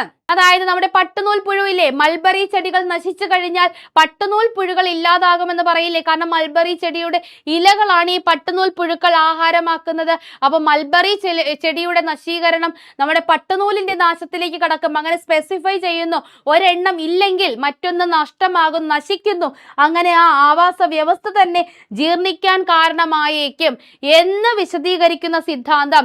ഓപ്ഷൻ എ ഗയാ സിദ്ധാന്തം, ഓപ്ഷൻ ബി റിവറ്റ് പോപ്പർ സിദ്ധാന്തം, ഓപ്ഷൻ സി ആവാസ വ്യവസ്ഥ കോർ സിദ്ധാന്തം, ഓപ്ഷൻ ഡി ഗൗസ് ഒഴിവാക്കൽ സിദ്ധാന്തം. ഇതിൽ ഏതാണ് ഉത്തരമായി വരുന്നത്? ഒരു ജീവി സമൂഹം, ഒരു പ്രത്യേക ജീവിയുടെ നഷ്ടം ആ ഒരു ആവാസ വ്യവസ്ഥ ജീർണിക്കാൻ കാരണമാകും. ഇത് നോക്കിയേ, നമ്മുടെ പാരിസ്ഥിതിക സമൂഹത്തിന്റെ പ്രവർത്തനത്തെയും വൈവിധ്യത്തെയും ബാധിക്കുന്ന ഒരു പ്രത്യേക ജീവിയുടെ നഷ്ടം ഒരു ആവാസ വ്യവസ്ഥ ജീർണിക്കാൻ കാരണമായേക്കും എന്ന് വിശദീകരിക്കുന്ന സിദ്ധാന്തമാണ് ഏത്? ഓപ്ഷൻ ബി റിവറ്റ് പോപ്പർ സിദ്ധാന്തം. ഏതാണ്? റിവറ്റ് പോപ്പർ സിദ്ധാന്തമാണ്. ക്ലിയർ അല്ലേ? അടുത്തതിലേക്ക് നമുക്ക് പോകാം. അടുത്തത് വളരെ സിമ്പിൾ ആയിട്ടുള്ള ഒരു ചോദ്യമാണ്. HIV അണുബാധയെ നിയന്ത്രിക്കുന്നതിനും തടയുന്നതിനുമായി വികസിപ്പിച്ചെടുത്ത ചികിത്സാ രീതി താഴെ പറയുന്നവയിൽ ഏതാണ്? നമ്മുടെ എയ്ഡ്സ് ഡേയുമായി ബന്ധപ്പെട്ട് നമ്മളൊരു ഷോർട്സ് ഒക്കെ വിട്ടിട്ടുണ്ടായിരുന്നു. അത് കണ്ടവർക്കൊക്കെ കൃത്യമായിട്ട് അറിയാൻ പറ്റും. ഏതാണ്? Adjuvant therapy, anti retroviral therapy, abortive therapy, chemotherapy. ഏത് തെറാപ്പിയാണ് നമ്മൾ എയ്ഡ്സ് അണുബാധ, HIV അണുബാധ നിയന്ത്രിക്കുന്നതിനും തടയുന്നതിനുമായി വികസിപ്പിച്ചെടുക്കുന്നത്? എന്താണ്? ആന്റി റിട്രോവൈറൽ തെറാപ്പി ആണല്ലേ? Anti retroviral therapy. നമ്മൾ ഇങ്ങനെ അതിനെ എന്തെന്ന് വിളിക്കും? ആർട്ട് എന്ന് വിളിക്കും. ART. Anti retroviral therapy, ART അല്ലെ? ആർട്ട് എന്തുമായി ബന്ധപ്പെട്ടിരിക്കുന്നു എന്ന് ചോദിച്ചാൽ HIV ബന്ധപ്പെട്ട ചികിത്സാ രീതിയാണ് എന്താ? ആർട്ട്. ക്ലിയർ അല്ലേ? അടുത്ത ചോദ്യം നോക്കിക്കേ. സ്കൂൾ വിദ്യാർത്ഥികളിൽ ലഹരി ഉപയോഗം തടയുന്നതിനായി സംസ്ഥാന എക്സൈസ് വകുപ്പിന്റെ പദ്ധതി ഏതാണ്? ഓപ്ഷൻ എ കൂട്ട്, ബി ഉണർവ്, സി നേർവഴി, ഡി ഉഷസ്. നമ്മുടെ എക്സൈസ് വകുപ്പ് നമ്മുടെ സ്കൂൾ വിദ്യാർത്ഥികളെ ലഹരി ഉപയോഗം തടയുന്നതിന് വേണ്ടിയിട്ടും അവരെ കൂടുതൽ ഉണർവോടുകൂടി പ്രവർത്തിക്കുന്നതിന് വേണ്ടിയിട്ട് കൊണ്ടുവന്ന ഒരു പദ്ധതിയാണ് ഏതടെ? ഓപ്ഷൻ ബി ഉണർവ്. ഏതാണ്? ഓപ്ഷൻ ബി ഉണർവ്. ക്ലിയർ അല്ലേ? അടുത്ത ചോദ്യം നോക്കിക്കേ. ഫംഗസിൽ നിന്നും വേർതിരിച്ചെടുക്കുന്ന രോഗപ്രതിരോധ മരുന്ന് താഴെ പറയുന്നവയിൽ ഏതാണ്? ഇവിടെ കുറച്ച് മരുന്നുകളുടെ പേര് കൊടുത്തിട്ടുണ്ട്. അതിലൊന്ന് ഫംഗസിൽ നിന്നും വേർതിരിച്ചെടുക്കുന്നതാണ്. Option A cyclosporin A, option B statin, option C monomycin, option D amphotericin B. ഇതിൽ ഏതാണ് ഫംഗസിൽ നിന്നും വേർതിരിച്ചെടുക്കുന്ന രോഗപ്രതിരോധ നമ്മുടെ ഇമ്മ്യൂണോ സപ്രസീവ് ഏജന്റ് ആയിട്ട് പ്രവർത്തിക്കാൻ കഴിയുന്ന ആ ഒരു മരുന്ന് ഇതിൽ ഏതാണെന്ന് പറഞ്ഞേ? ഏതാണ്? ഓപ്ഷൻ എ സൈക്ലോസ്പോറിൻ എ ആണ്. ഏതാണ്? Cyclosporin A. സൈക്ലോസ്പോറിൻ എ ആണ് ഇവിടത്തെ ഉത്തരമായി വരുന്നത്. ദേ അടുത്ത ചോദ്യം വീണ്ടും നമ്മുടെ ബാക്ടീരിയ അങ്ങനെയൊക്കെ ബന്ധപ്പെട്ട നമ്മുടെ സയൻസുമായി ബന്ധപ്പെട്ട ചോദ്യങ്ങളാണ്. ബാക്ടീരിയകളെ വിഴുങ്ങി നശിപ്പിക്കാവുന്ന, അതായത് നമ്മുടെ ഫാഗോസൈറ്റോസിസ് ചെയ്യാൻ കഴിയുന്ന ശ്വേതരക്താണുക്കൾ താഴെ പറയുന്നവയിൽ ഏതാണ്? ശ്വേതരക്താണുക്കളാണ് നമ്മുടെ എന്തുമായി ബന്ധപ്പെട്ടിരിക്കുന്നത്? രോഗപ്രതിരോധ വ്യവസ്ഥയുമായി ബന്ധപ്പെട്ടിരിക്കുന്നത് അല്ലെ. 1 ന്യൂട്രോഫിൽ, 2 മോണോസൈറ്റ്, ബി ബേസോഫിൽ, 4 മാക്രോഫാജസ്. ഇതിൽ ഏതാണ് ഫാഗോസൈറ്റോസിസ് ചെയ്യുന്ന നമ്മുടെ WBC കൾ, നമ്മുടെ ശ്വേതരക്താണുക്കൾ ഏതാണ്? Option A 1 and 2, option B 2 and 3, option C 3 and 4, option D 1, 2 and 4. ഏതാണ്? ഈ ബേസോഫില് മാത്രമല്ലേ ഇതിന് ഉൾപ്പെടാത്തതായിട്ടുള്ളൂ. ബേസോഫിൽ ഒരിക്കലും ഫാഗോസൈറ്റോസിസ് ചെയ്യാറില്ല. ന്യൂട്രോഫിലുണ്ട്, മോണോസൈറ്റ് ഉണ്ട്, അതുപോലെ മാക്രോഫാജസും ഉണ്ട്. അപ്പൊ 1, 2, 4 ആണ് നമ്മുടെ ഉത്തരം. എവിടെയാ ഉള്ളത്? ഓപ്ഷൻ ഡിയിലാണുള്ളത്. ഓപ്ഷൻ ഡി 1, 2, 4 ആണ് ഇവിടെ ഉത്തരമായി വരുന്നത്. അടുത്ത ചോദ്യം നോക്കിക്കേ. കേരളത്തിലെ ഏറ്റവും പ്രായം കുറഞ്ഞ വന്യജീവി സങ്കേതം. പ്രായം കുറഞ്ഞ വന്യജീവി സങ്കേതം എന്ന് പറയുമ്പോൾ ഇത് വന്നിട്ട് കുറച്ച് വർഷങ്ങളെ ആയിട്ടുള്ളൂ. ഏതാണ്? ചെന്തുരുണി, കരിമ്പുഴ, മലബാർ, കൊട്ടിയൂർ. ഇത് മലപ്പുറം ജില്ലയിലാണ് സ്ഥിതി ചെയ്യുന്നത്. ഇത് നിലവിൽ വന്നത് 2022-ലാണ്. അതാണ് പ്രായം കുറഞ്ഞത്. 3 വയസ്സേ ഉള്ളൂ. ഏതാണ്? ഓപ്ഷൻ ബി കരിമ്പുഴ വന്യജീവി സങ്കേതമാണ് കേട്ടോ, മറക്കല്ലേ. 40ാമത്തെ ചോദ്യത്തിലേക്ക് നമ്മൾ കടക്കുന്നു. 2024-ലെ വൈദ്യശാസ്ത്രത്തിനുള്ള നൊബേൽ സമ്മാനം താഴെ പറയുന്നവയിൽ എന്തുമായി ബന്ധപ്പെട്ടിരിക്കുന്നു? 2024 വൈദ്യശാസ്ത്ര നൊബേലാണ്. ഒന്നാമത്തെ സ്റ്റേറ്റ്മെന്റ് മൈക്രോ RNA-യുടെ കണ്ടുപിടുത്തം. 2 ജീൻ പ്രവർത്തനം ശരീരത്തിൽ ക്രമപ്പെടുത്തുന്നതിന്റെ അടിസ്ഥാന പ്രക്രിയ മനസ്സിലാക്കുന്നതിന് വേണ്ടിയിട്ട്. 3 കമ്പ്യൂട്ടേഷൻ പ്രോട്ടീൻ രൂപകൽപ്പന ചെയ്യുന്നതിന്. 4 കൃത്രിമ നാഡീവ്യവസ്ഥയെ അടിസ്ഥാനമാക്കി മെഷീൻ ലേണിംഗിന്റെ കണ്ടുപിടുത്തം. ഇതിൽ ഏതൊക്കെയാണ് ശരിയായിട്ടുള്ളതെന്ന് പറയുക. Option A 1 only, option B 1 and 2, option C 3 and 4, option D എല്ലാം. ഇതിൽ ഏതാണ് ഉത്തരമായി വരുന്നത്? മൈക്രോ RNA-യുടെ കണ്ടുപിടുത്തം. ശരിയല്ലേ? എന്തിനാണ് ഈ മൈക്രോ RNA-യുടെ കണ്ടുപിടുത്തം? ജീൻ പ്രവർത്തനം ശരീരത്തിൽ ക്രമപ്പെടുത്തുന്നതിന്റെ അടിസ്ഥാന പ്രക്രിയ മനസ്സിലാക്കുന്നതിന് വേണ്ടിയിട്ടില്ലേ മൈക്രോ RNA, നമ്മുടെ mRNA മൈക്രോ RNA-യുടെ കണ്ടുപിടുത്തം. mRNA അല്ല, മൈക്രോ RNA-യുടെ കണ്ടുപിടുത്തം എന്തിനു വേണ്ടിയിട്ട്? ജീൻ പ്രവർത്തനം ശരീരത്തിൽ ക്രമപ്പെടുത്തുന്നതിന്റെ അടിസ്ഥാന പ്രക്രിയ മനസ്സിലാക്കുന്നതിന്. 1ഉം 2ഉം അല്ലേ ശരിയായിട്ടുള്ളത്?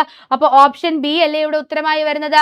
ഓപ്ഷൻ ബി ആണ് ഇവിടത്തെ ഉത്തരമായി വരുന്നത്. 2025-ലെ വൈദ്യശാസ്ത്ര നൊബേൽ ലഭിച്ച വ്യക്തികളുടെ പേര് നിങ്ങളൊന്ന് പഠിച്ചു വെക്കുക. വൈദ്യനെ കണ്ട മേരിക്ക് ഷീമോൻ ബ്രെഡ് കൊടുത്തു എന്നാണ് അതിന്റെ ഒരു കോഡായിട്ട് വരുന്നത്. വൈദ്യനെ കണ്ട മേരി ഷീമോന് ബ്രെഡ് കൊടുത്തു. പേരുകൾ പഠിച്ചു വെക്കുക. ഒന്നാമത്തേത് മേരി ഫ്രാങ്കോ. മേരി, വൈദ്യനെ കണ്ട മേരി ആർക്കാണ് ബ്രെഡ് കൊടുത്തത്? ശ്രീമോൻ അല്ലെങ്കിൽ ഷീമോൻ. എന്താണ്? ഷീമോൻ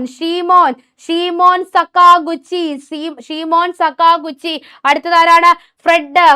ബ്രെഡിന് പകരം ഫ്രെഡ് റാംസ്ഡെൽ എന്നിവർക്കാണ് 2025-ലെ വൈദ്യശാസ്ത്ര നൊബേൽ ലഭിക്കുന്നത്. ഇവർക്ക് അത് ലഭിച്ചിരിക്കുന്നത് നമ്മുടെ രോഗപ്രതിരോധ വ്യവസ്ഥ നമ്മുടെ ശരീരത്തിൽ തന്നെ ഒരു എക്സ്റ്റേണൽ ബോഡിയായി കരുതി നമ്മുടെ ശരീരത്തിൽ തന്നെ പ്രവർത്തിച്ച് നമ്മുടെ ശരീരത്തിൽ ഓട്ടോ ഇമ്മ്യൂൺ രോഗങ്ങൾക്ക് കാരണമാകുന്നു. ഈ ഓട്ടോ ഇമ്മ്യൂൺ ഡിസീസസിനുള്ള ഒരു പ്രതിവിധി കണ്ടെത്തിയതിന് ആ ഒരു പ്രതിവിധിയെ പറയുന്ന പേരാണ് എന്ത്? Peripheral immune tolerance. എന്താണ്? പെരിഫറൽ ഇമ്മ്യൂൺ ടോളറൻസിന്റെ കണ്ടുപിടുത്തത്തിനാണ് നമ്മുടെ മേരി ഫ്രാങ്കോയ്ക്കും ഷീമോൻ സക്കാഗുച്ചി അതുപോലെ ഫ്രെഡ് റാംസ്ഡെലിനും എന്ത് കിട്ടിയത്? 2025 വൈദ്യശാസ്ത്ര നൊബേൽ കിട്ടിയത്. ഒന്ന് പഠിച്ചു വെക്കുക. നമുക്ക് അടുത്ത ചോദ്യത്തിലേക്ക് പോകാം. 41ാമത്തെ ചോദ്യം. ആട്ടിടയന്മാരുടെ താഴ്വര എന്ന പേരിൽ അറിയപ്പെടുന്ന സ്ഥലം ഏതാണ്? ആട്ടിടയന്മാരുടെ താഴ്വര.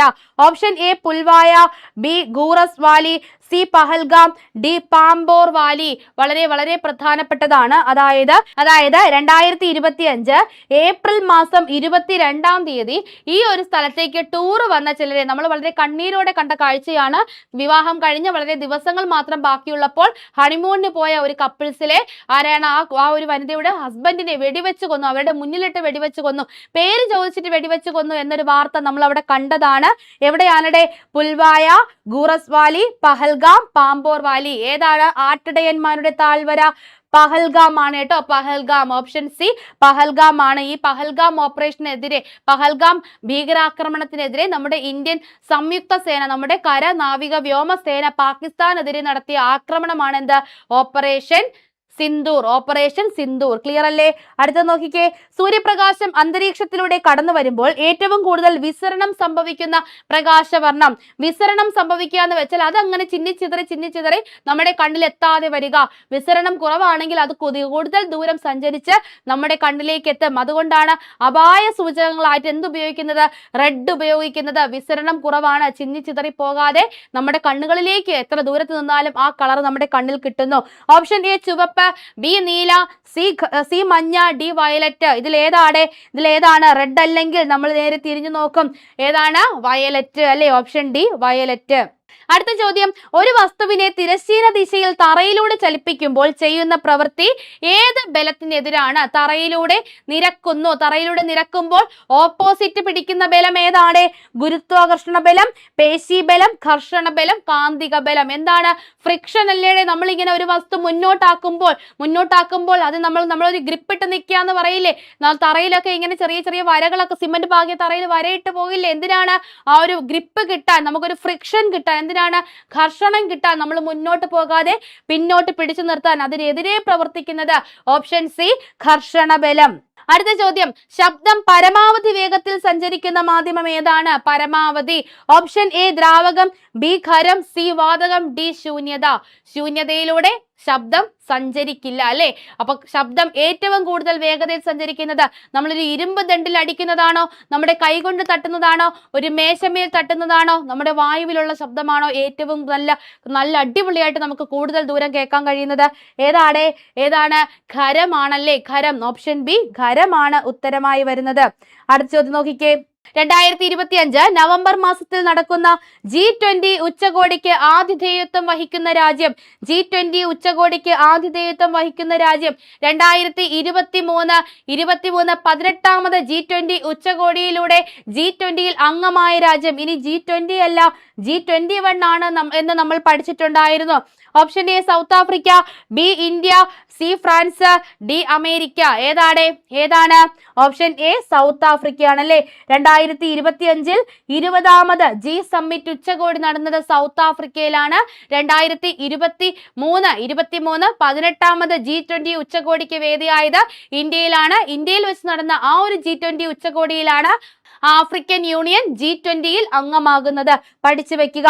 അടുത്ത ചോദ്യം, ഓപ്പറേഷൻ സിന്ദൂറിൽ പാകിസ്ഥാനിൽ നിന്നുള്ള ഡ്രോൺ മിസൈൽ ആക്രമണങ്ങളിൽ നിന്ന് പ്രതിരോധത്തിനായി ഇന്ത്യ ഉപയോഗിച്ച സുദർശൻ ചക്ര എന്നറിയപ്പെടുന്ന വ്യോമയാന സംവിധാനത്തിന്റെ പേര്. ആ പേര് നമ്മൾ ഇട്ടതാണല്ലേ? നമ്മുടെ ഇന്ത്യയുടെ സുദർശൻ ചക്രയാണ് ആ സംവിധാനം എന്ന് നമ്മൾ പേര് കൊടുത്തു. Option A HQ-9, option B Barak 8, option C S-400 triumph, option C Pak 3. ഏതാണ് നമ്മുടെ സുദർശൻ ചക്ര? നമ്മുടെ ട്രയംഫ് ആണല്ലേ? ഏതാണ്? S-400 ട്രയംഫ് ആണ്. S-400 triumph. Option C S-400 triumph. അടുത്ത ചോദ്യം, ശുദ്ധജലത്തിലേക്ക് ഏതാനും തുള്ളി വിനാഗിരി ഒഴിച്ചാൽ ആ ലായനിയുടെ pH മൂല്യം. ഓപ്ഷൻ എ കൂടുന്നു, ബി കുറയുന്നു, സി ന്യൂട്രലായി നിൽക്കുന്നു, ഡി മാറുന്നില്ല. ശുദ്ധജലത്തിന്റെ pH മൂല്യമാണ് എത്ര? 7. അവിടെയാണ് ഒരു ന്യൂട്രൽ വരുന്നത് അല്ലെ? 7 ആണ് ശുദ്ധജലത്തിൻ്റെത്. 7ൽ കൂടിക്കഴിഞ്ഞാൽ അത് ആൽക്കലിയും 7ൽ കുറഞ്ഞു കഴിഞ്ഞാൽ അത് ആസിഡുമായി മാറുന്നു. വിനാഗിരി എന്ന് പറയുന്നത് ഒരു ആസിഡ് ആണ്. ആ ഒരു ശുദ്ധജലത്തിലേക്ക് വിനാഗിരി ചേർക്കുമ്പോൾ എന്ത് ചെയ്യും? ആ വെള്ളം അസിഡിക് ആകുന്നു എന്ന് പറയുമ്പോൾ എന്താണ്? pH മൂല്യം കുറയുന്നു. ഓപ്ഷൻ ബി pH മൂല്യം കുറയുന്നു. വെരി ക്ലിയർ ആണ്. അടുത്ത ചോദ്യം നോക്കിക്കേ, അറ്റോമിക സംഖ്യ 20 ഉള്ള ഒരു മൂലകം ആവർത്തന പട്ടികയിൽ ഏത് ബ്ലോക്കിൽ പെടുന്നു? ആവർത്തന പട്ടികയിൽ ഏത് ബ്ലോക്കിൽ പെടുന്നു? അപ്പൊ അറ്റോമിക സംഖ്യ 20 എന്ന് പറഞ്ഞിട്ടുണ്ട്. നമുക്ക് ആ ഒരു സബ്ഷെൽ ഒക്കെ ഒന്ന് ഫില്ല് ചെയ്ത് നോക്കിയാലോ? നമുക്ക് എങ്ങനെയാ പോകുന്നത്? ആദ്യം 1s2 അത് കഴിഞ്ഞിട്ട് ഏതാ വരുന്നേ? 2s 1s2 കഴിഞ്ഞാൽ 2s കഴിഞ്ഞാൽ 2p 6 1s2 2s2 2p 6. ഇപ്പൊ 10 എണ്ണമായി കഴിഞ്ഞു. p കഴിഞ്ഞാൽ അടുത്ത ഏതാ വരുന്നത്? p കഴിഞ്ഞാൽ s വരണം. 3s എന്താണ്? 3s2 ഇപ്പൊ എത്രയായി? 12 ആയി. 3s കഴിഞ്ഞു. അടുത്ത എന്താണ്? 3p എന്താണ്? 3p6 ഇപ്പൊ എത്രയാടെ? 6 4 10 12 18 ആയി. ഇനിയാണ് നിർണായകം. നമ്മൾ ഓർത്ത് വെക്കുക, p കഴിഞ്ഞാൽ s വരണം. s-ൽ ഫില്ല് ചെയ്തതിന് ശേഷം മാത്രമേ d-യിലേക്ക് പോകൂ. നമുക്കറിയാം, മൂന്നാമത്തെ സബ്ഷനിലേക്ക് കടക്കുമ്പോൾ അവിടെ s d ഉണ്ടെങ്കിലും നാലാമത്തെ സബ്ഷനിലെ s-ൽ നിറഞ്ഞതിന് ശേഷം മാത്രമേ p-യിലേക്ക് ഇലക്ട്രോൺസ് നിറയുകയുള്ളൂ. അപ്പൊ 3p6 കഴിഞ്ഞാൽ അടുത്ത് വരുന്നത് ഏതാണ്? 4s2 ആണ്. 4s2 അപ്പൊ 20 ആയോ? 6 4 10 6 4 10 20 ആയി. അപ്പൊ ഏത് ഷെല്ലിലാണേ വരുന്നത്? ഏത് ബ്ലോക്കിലാണേ വരുന്നത്? ഇതിലൂടെയാണ് നമ്മൾ ആ ബ്ലോക്ക് തീരുമാനിക്കുന്നത്. അവസാനത്തെ സബ്ഷെൽ, ഇലക്ട്രോൺ നിറയുന്ന അവസാനത്തെ സബ്ഷെൽ ഏതാണോ അതാണ് അതിന്റെ ബ്ലോക്ക്. ഏതാണേ block? Option A S block, P block, D block, F block. ഏതാണ്? ഓപ്ഷൻ എ എസ് ബ്ലോക്ക് ആണല്ലേ? ക്ലിയർ ആയില്ലേ? അതുപോലെ മറ്റൊരു സയൻസിലെ ഒരു ചോദ്യം നോക്കിക്കേ. അമോണിയ NH3യുടെ തന്മാത്രാ ഭാരം 17 ആണെങ്കിൽ 34 ഗ്രാം അമോണിയ വാതകം STP-യിൽ എത്ര വ്യാപ്തം എടുക്കും? STP-യിൽ 34 ഗ്രാം അമോണിയ വാതകം എത്ര വ്യാപ്തം എടുക്കും എന്നാണ് ചോദിച്ചിരിക്കുന്നത്. ഇത് നോക്കിക്കേ, ഇവിടെ അമോണിയയുടെ തന്മാത്രാ ഭാരം തന്നിട്ടുണ്ട്. അപ്പൊ ഈ തന്മാത്രാ ഭാരം തന്നിട്ടുണ്ടെങ്കിൽ അതിന്റെ അർത്ഥം ഒരു മോൾ അമോണിയ എന്ന് പറയുന്നത് 17 തന്മാത്രാ ഭാരം 17 ആണ്. ഒരു മോൾ അമോണിയ. അപ്പൊ ഈ 17 ഗ്രാം തന്മാത്രാ ഭാരമുള്ള അമോണിയ ഒരു മോളിന്റെ ലിറ്ററിലെ വ്യാപ്തം എന്ന് പറയുന്നത് എത്രയായിരിക്കും? ഇവിടെ STP-യിലെ വ്യാപ്തം, ഒരു മോൾ പദാർത്ഥത്തിന്റെ, ഒരു മോൾ വാതകത്തിന്റെ STP-യിലെ വ്യാപ്തം എത്രയെന്ന് ചോദിച്ചാൽ അത് 22.4 ലിറ്റർ ആയിരിക്കും. ഒരു മോളിലുള്ള ഏതൊരു പദാർത്ഥത്തിന്റെയും STP, ഒരു മോളുള്ള ഏതൊരു പദാർത്ഥത്തിന്റെയും STP-യിലെ വ്യാപ്തം എന്ന് പറയുന്നത് 22.4 ml ആയിരിക്കും. ഇവിടെ ഒരു മോൾ അമോണിയ എന്ന് പറയുന്നത് 17 ഗ്രാം ആണ്. 17 തന്മാത്രാ ഭാരം 17 ആണ്. അങ്ങനെയെങ്കിൽ 34 ഗ്രാം അമോണിയ എത്ര മോൾ ആണെന്ന് കിട്ടിക്കഴിഞ്ഞാൽ നമുക്ക് STP-യിലെ ഭാരം കിട്ടില്ലേ? എത്ര മോൾ ആണെന്ന് കാണാൻ എന്ത് ചെയ്യണം? നമ്മൾ എന്ത് ചെയ്യണം? ആകെ ഭാരം, ആകെ എത്രയാണ്? 34 ഭാഗം എന്താണ്? ആ തന്മാത്രാ ഭാരം. അതിന്റെ തന്മാത്രാ ഭാരം എത്രയായിരുന്നു? 17 ആയിരുന്നു. അപ്പൊ 34നെ 17 കൊണ്ട് ഡിവൈഡ് ചെയ്യുമ്പോൾ നമുക്ക് 2 കിട്ടും. അപ്പൊ 34 ഗ്രാം അമോണിയ എന്ന് പറയുന്നത് 2 ഗ്രാം അമോണിയയാണ്. 2 gram ammonia. ഒരു മോൾ അമോണിയ എന്ന് പറയുന്നത് എത്രയാണ്? STP-യിലെ വ്യാപ്തം 22.4 ലിറ്റർ ആണെങ്കിൽ 2 മോൾ അമോണിയയുടെ STP-യിലെ ഭാരം 22.4 × 2 ചെയ്യുമ്പോൾ നമുക്ക് എത്ര കിട്ടും? 44.8 ലിറ്റർ എന്ന് കിട്ടും. 44.8 ലിറ്റർ. ദേ കിടക്കുന്നു ഓപ്ഷൻ ഡി, 44.8 ലിറ്റർ. ക്ലിയർ അല്ലേ? അടുത്ത ചോദ്യത്തിലേക്ക് നമുക്ക് പോകാം. താഴെ പറയുന്നവയിൽ ഏത് ആസിഡ് ആണ് സ്വർണ്ണാഭരണങ്ങൾ ശുദ്ധീകരിക്കാൻ ഉപയോഗിക്കുന്നത്? ക്ലിയർ ആയിട്ട് നമുക്കറിയാം, boric acid, sulphuric acid, nitric acid, carbonic acid. ഏത് ആസിഡാണ് നമുക്ക് നമ്മുടെ സ്വർണ്ണാഭരണങ്ങൾ ശുദ്ധീകരിക്കാൻ ഉപയോഗിക്കുന്നത്? സൾഫ്യൂരിക് ആസിഡിലേക്ക് മുക്കിക്കഴിഞ്ഞാൽ പിന്നെ അതിൽ സ്വർണ്ണമൊന്നും കാണില്ല. ഓപ്ഷൻ സി നൈട്രിക് ആസിഡ് ആണല്ലേ? Nitric acid. അടുത്ത ചോദ്യം, 2024 രസതന്ത്ര നൊബേൽ സമ്മാനം ഡേവിഡ് ബക്കറിന് ലഭിച്ചത് എന്തിനാണ്? ഓപ്ഷൻ എ ക്വാണ്ടം ഡോട്ടുകളുടെ കണ്ടുപിടുത്തം, ഓപ്ഷൻ ബി കമ്പ്യൂട്ടേഷൻ പ്രോട്ടീൻ രൂപകൽപ്പനയ്ക്ക്, ഓപ്ഷൻ സി ക്ലിക്ക് കെമിസ്ട്രിയുടെ വികസനത്തിന്, ഓപ്ഷൻ ഡി മൈക്രോ RNA യുടെ കണ്ടുപിടുത്തത്തിന്. എന്തിനാണ് കിട്ടിയത്? എന്തിനാണ് കിട്ടിയത്? എന്തിനാണ്? കമ്പ്യൂട്ടേഷണൽ പ്രോട്ടീൻ രൂപകൽപ്പന. കമ്പ്യൂട്ടേഷണൽ പ്രോട്ടീൻ രൂപകൽപ്പന. Option B. 52ാമത്തെ ചോദ്യം, താഴെ തന്നിരിക്കുന്നവയിൽ അനുഷ്ഠാന കല അല്ലാത്തതാണ് ചോദിച്ചത്. അനുഷ്ഠാന കല എന്ന് പറയുമ്പോൾ നമ്മുടെ സംസ്കാരവുമായി ബന്ധപ്പെട്ടത്, നമ്മുടെ ആചാരവുമായി ബന്ധപ്പെട്ടത്, നമ്മൾ എന്താണ് പാരമ്പര്യമായിട്ട് കൈമാറിക്കൊണ്ടിരിക്കുന്ന കലാരൂപങ്ങൾ അല്ലെ, നമ്മുടെ ആ സംസ്കാരവുമായി ഏതെങ്കിലുമൊക്കെ നമ്മുടെ ആചാരവുമായി ബന്ധപ്പെട്ടതിനെയാണ് അനുഷ്ഠാന കല എന്ന് പറയുന്നത്. തെയ്യം, പടയണി, മുടിയേറ്റ്, കൂടിയാട്ടം, ഇതിൽ ഏതാണ് അനുഷ്ഠാന കലയല്ലാത്തത്? ക്ലിയർ ആണല്ലേ? Option D, Koodiyattam. എന്താണ് അനുഷ്ഠാന കല എന്നറിഞ്ഞാൽ നമുക്ക് ആ ഉത്തരത്തിലേക്ക് ഡയറക്റ്റ് ആയിട്ട് എത്താൻ പറ്റുന്നതേ ഉള്ളൂ. അടുത്ത ചോദ്യം, കേരള സ്പോർട്സ് കൗൺസിലിന്റെ ആദ്യ പ്രസിഡന്റ്, അദ്ദേഹത്തിന്റെ ജന്മദിനം നമ്മൾ കേരള കായിക ദിനമായി ആചരിക്കുന്നു. Option A, C Achutha Menon, B IM Vijayan, C GV Raja, C Joseph Mundassery. ആരാണ് നമ്മുടെ കേരള സ്പോർട്സ് കൗൺസിലിന്റെ ആദ്യത്തെ പ്രസിഡന്റ്? ആരാണ്? ഓപ്ഷൻ സി, GV രാജ അല്ലേ? GV രാജ, ഗോദവർമ്മ രാജ. ക്ലിയർ അല്ലേ? തിക്കൊടിയൻ എന്ന തൂലികാ നാമത്തിൽ അറിയപ്പെടുന്നത്, ഒരു കൊടിയിൽ ഒരു കുഞ്ഞിനെ നമ്മൾ പൊതിഞ്ഞെടുത്തിരിക്കുന്നു. തിക്കൊടിയൻ എന്നറിയപ്പെടുന്നത് P Kunhiraman Nair, B Kunhananthan Nair, C NV Krishna Variar, DS Guptan Nair. ഒരു കുഞ്ഞനന്തനെയാണ്, ഒരു ചെറിയ കുട്ടിയെയാണ് നമ്മൾ കൊടിയിൽ പൊതിഞ്ഞു വെച്ചിരിക്കുന്നത്. തിക്കൊടിയൻ ആരാണ്? കുഞ്ഞനന്തൻ നായർ. Option B, Kunhananthan Nair. അടുത്ത ചോദ്യം നോക്കിക്കേ, താരിതു മാമക ഹൃദയം വീണിതു ചേരട്ടേനിൻ തൃച്ചേവടിയിൽ പാപശിലാകൂടത്തിനു മുയിരാം കാരുണ്യത്തിൽ തൃച്ചേവടിയിൽ. ഒരു കവിതയിലെ ചില വരികളാണ്. ഇതിന്റെ കർത്താവ്, കൃതി എന്നിവ സംബന്ധിച്ച് താഴെ തന്നിരിക്കുന്നതിൽ ശരിയായത്, അതായത് ഈ കവിത എഴുതിയതാര്, ഇത് ഏത് കൃതി എന്നാണ് നമ്മുടെ ചോദ്യം. ഓപ്ഷൻ എ, വൈലോപ്പള്ളി ശ്രീധരമേനോൻ, കൃതി വിട. ഓപ്ഷൻ ബി, വൈലോപ്പള്ളി ശ്രീധരമേനോൻ, കൃതി കടൽക്കാക്കകൾ. ഓപ്ഷൻ സി, സുഗതകുമാരി, കൃതി ഇരുൾ ചിറകുകൾ. ഓപ്ഷൻ ഡി, സുഗതകുമാരി, കൃതി പാവം മാനവ ഹൃദയം. ഇതിലേതാണ്? മാരും തെറ്റിക്കരുത്. ഓപ്ഷൻ സി, സുഗതകുമാരി, ഇരുൾ ചിറകുകൾ. ഏതാണ്? ഇരുൾ ചിറകുകൾ. അടുത്ത ചോദ്യം, 56ാമത്തെ ചോദ്യം, കേരള സംഗീത നാടക അക്കാദമിയുടെ നിലവിലെ chairman. Option A, Karivellur Murali, B Mattannur Sankarankutty Marar, C Pushpavathi PR, D Pallavur അപ്പുമാരാർ.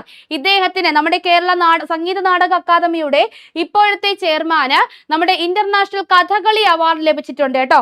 2025 international Kathakali award അദ്ദേഹത്തിനാണ് ലഭിച്ചത്. ഏതാണ് അപ്പൊ ഉത്തരമായി വരുന്നത്? ഏതാണ്? Option B, Mattannur Sankarankutty Marar. എഴുതി വെക്കുക. അടുത്ത ചോദ്യം, 77ാമത് ക്യാൻ ചലച്ചിത്രമേളയിൽ ഗ്രാൻഡ് പ്രീ അവാർഡ് നേടിയ all we imagine as light എന്ന ചിത്രത്തിന്റെ സംവിധായകൻ. ഇത് നമുക്ക് ക്ലിയർ ആയിട്ട് അറിയാവുന്നതാണല്ലേ. പായൽ കപാടിയ, നന്ദിത ദാസ്, അഞ്ജലി മേനോൻ, ദീപ മേത്ത. ഏതുറക്കത്തിലും നമ്മൾ വിളിച്ചു പറയും ഓപ്ഷൻ എ, പായൽ കപാടിയ. 58ാമത്തെ ചോദ്യം, 2023 സരസ്വതി സമ്മാൻ പുരസ്കാരത്തിന് അർഹനായ രൗദ്ര സാത്വികത്തിന്റെ കർത്താവാര്? രൗദ്ര സാത്വികം. Prabha Varma, MD Vasudevan Nair, M Mukundan, Zacharia. ആരാടെ?